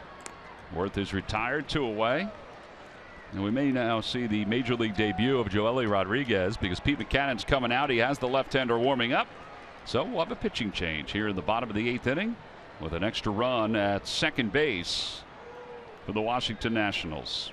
So another major league debut is upon us here for the Philadelphia Phillies. David Hernandez's afternoon is complete. We'll be back right after this.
Sunday, October 2nd is Fan Appreciation Day at Citizens Bank Park, the final game of the regular season. Our chance to say thank you to the greatest fans in the world. All fans will receive a Phillies fat head with a 2017 Phillies schedule as part of it. Order your tickets now by going to Phillies.com.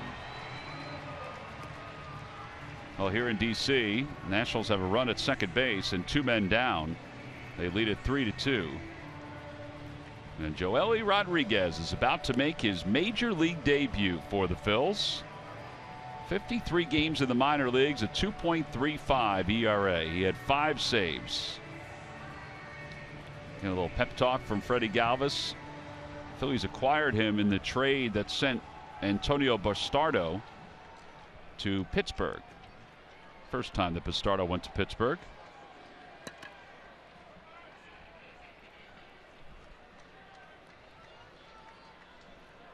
Trey Turner's at second base. Nothing like breaking in the big leagues facing the NL batting leader right off the chute. Well, if you can get this guy out consistently, then you may have a job in the big leagues then. For a long time.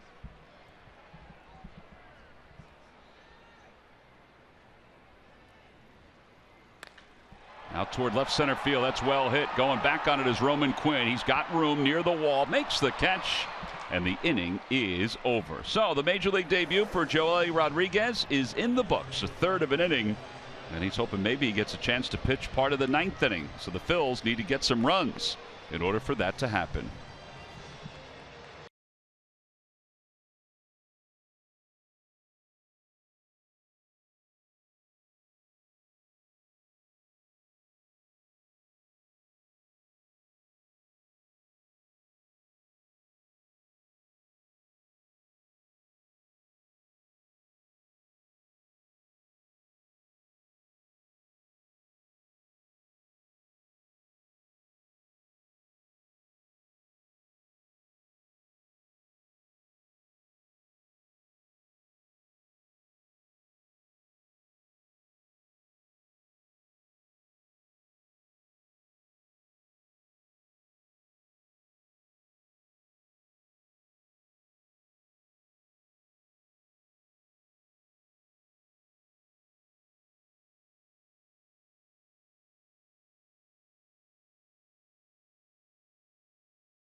Phillies, and then when this game is over, Phillies will hop on a train, head back to Philadelphia, begin a homestand against the Pittsburgh Pirates. 4 games against the Pirates, all games at 7:05 at Citizens Bank Park.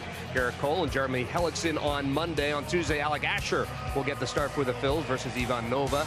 Steven Brault will get the ball. He debuted earlier this year, as did Jake Thompson. They'll both pitch against each other on Wednesday. And on Thursday, it's Chad Kuhl and Jared Eichhoff taking the baseball for their respective teams. But guys, 1-run game. This one's not over yet. Hope so, Murph. Let's hope the Phillies have something in them against Mark Melancon, who has 40 saves and 43 opportunities. And he will face Odubel Herrera to pinch hit for Darren Ruff as we start the 9th inning. You know, it's interesting. The Phillies are about to take on the Pirates. I think everybody at the beginning of the year thought that is going to be a series of importance for Pittsburgh. And it still is. I mean, they're still in the wild card race. Although their space and time is running out. They're 5.5 games out in the wild card. Everybody thought that this guy would still be their closer, too. I think that's when you thought that the Pirates were about to throw up the white flag. When they traded Mark Melancon. Yeah. They felt like they could get by without him, but he's done an excellent job here in Washington. Odubel Herrera will pinch hit. Odubel hitting .275 on the year. 13 home runs, 42 runs batted in.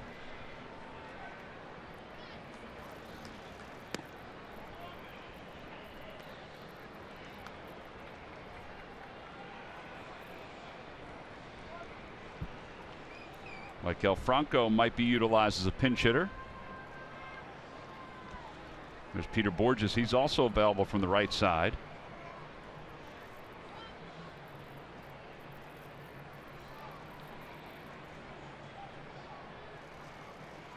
Broken back ground ball.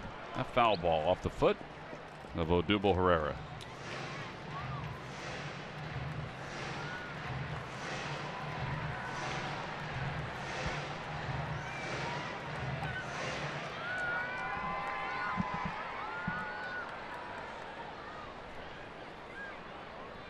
Cameron Rupp could be utilized as a pinch hitter also. Don't forget the Phillies do have 3 catchers now on the roster.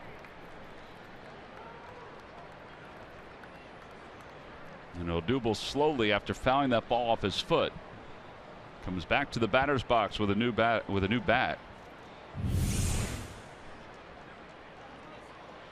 Little cutter inside.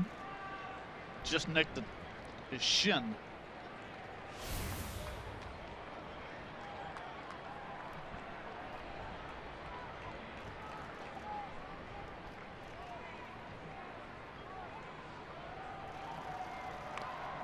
Came right back into that same spot with that cutter. 1 ball and 2 strikes to Odubel.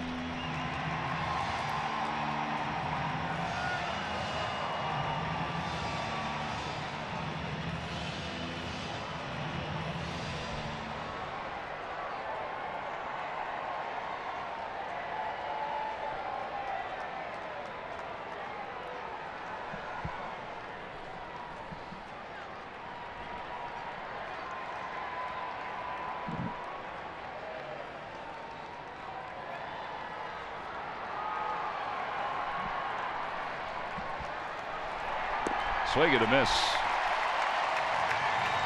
Herrera strikes out. 1 out here in the 9th inning. Well, that is a nasty, nasty pitch. 40 saves for Melanson. 40 or more saves in one season, pitching for more than one team. Jeff Shaw was a very good closer during his day.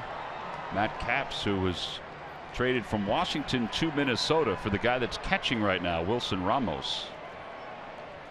I still think that was a steal of a trade for the Nationals.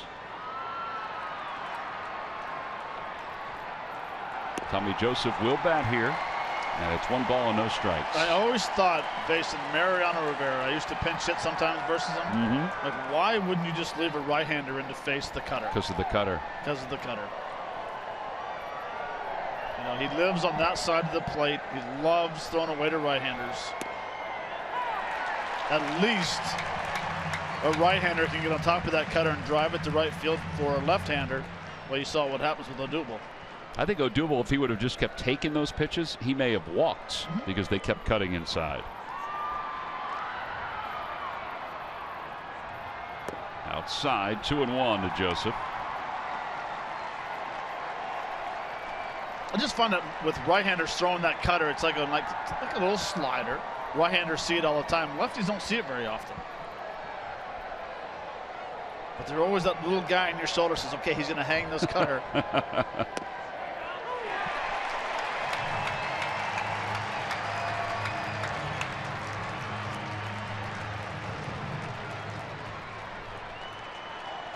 Tommy's probably going to get it again here. A.J. Ellis is due to bat next, but Maikel Franco is out in the on-deck circle. 2 balls, 2 strikes.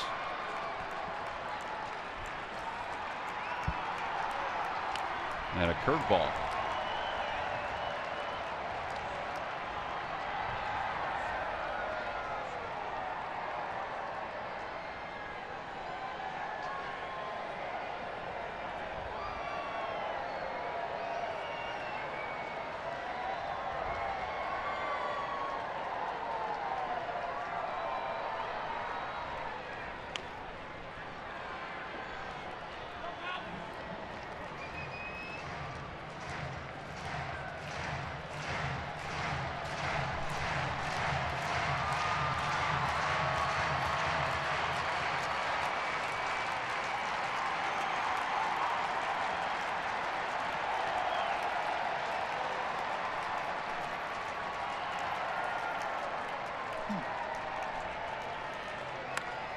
Out toward left field.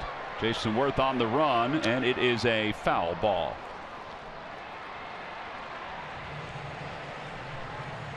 It's kind of an optical illusion from up here.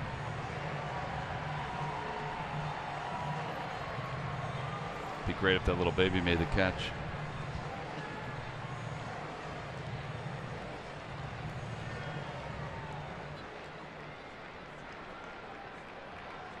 Three consecutive curveballs.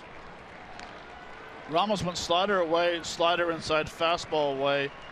They're down to 2.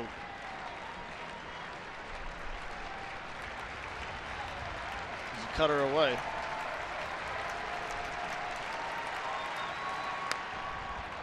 And hit away to the foul, to the right side, out of play. That it remains 2-2.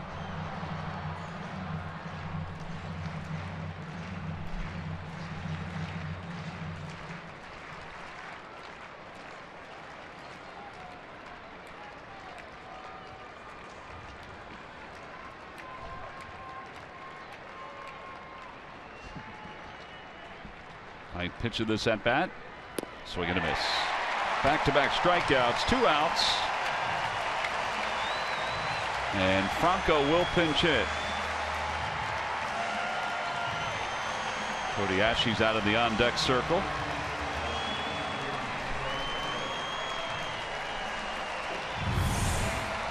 You can see the grip. Tight spin of that cutter. Just out of the reach. The last chance for the Phillies.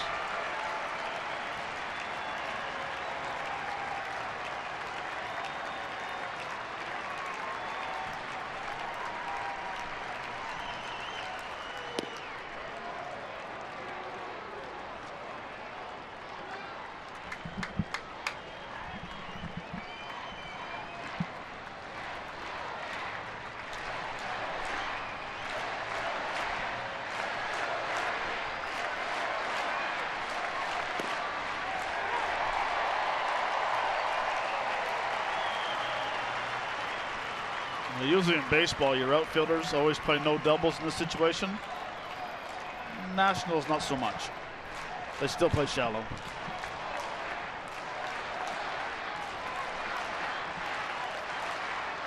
Off the end of the bat, there's a base hit to right field. So Franco's aboard. Because the tying run is on for the Phillies. And Cody Ashe will pinch hit for Aaron Altair. Emmanuel Burris is going to come out and pinch run for Maikel Franco. And Mike Maddox is out to talk to Melanson. Give him an idea of what Cody Ashe has.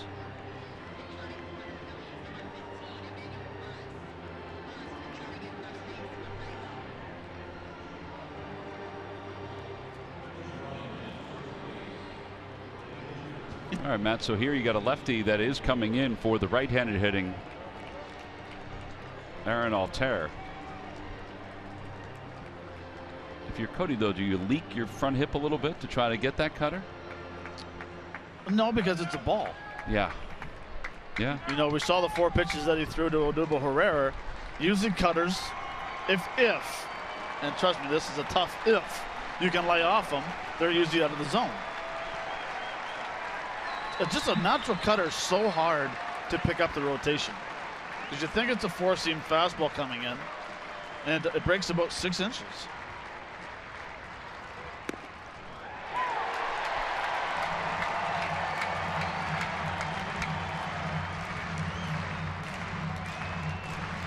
Cody overall in the big leagues, .213 with 4 home runs and 17 runs batted in.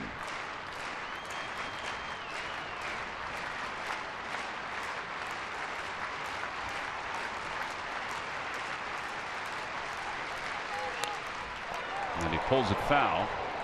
And now he's in the hole, 0-2.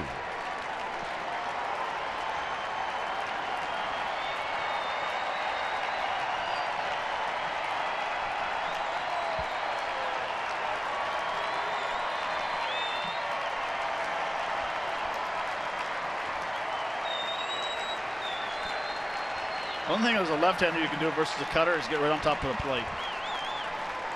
Because he knows if he tries to throw that ball in the corner, he's going to hit you in the hip.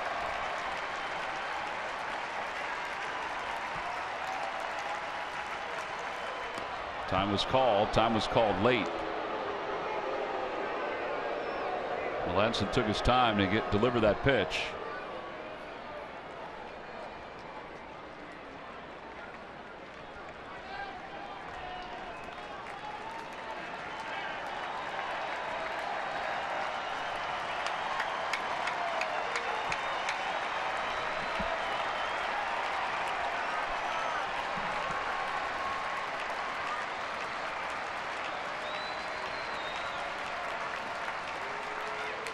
Inside, 1-2. That's just what you were saying, Matt. Most of the times it is a ball. And Cody lays off.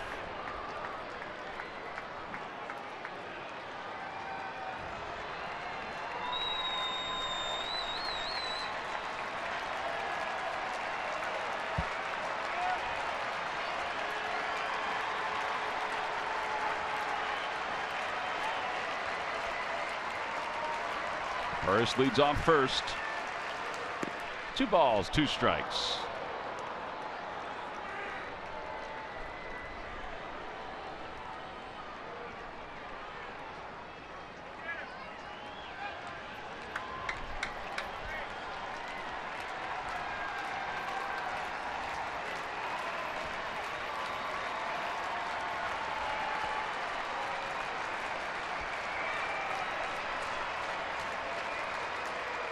And a strike 3 called on the outside part of the plate, and the ball game is over.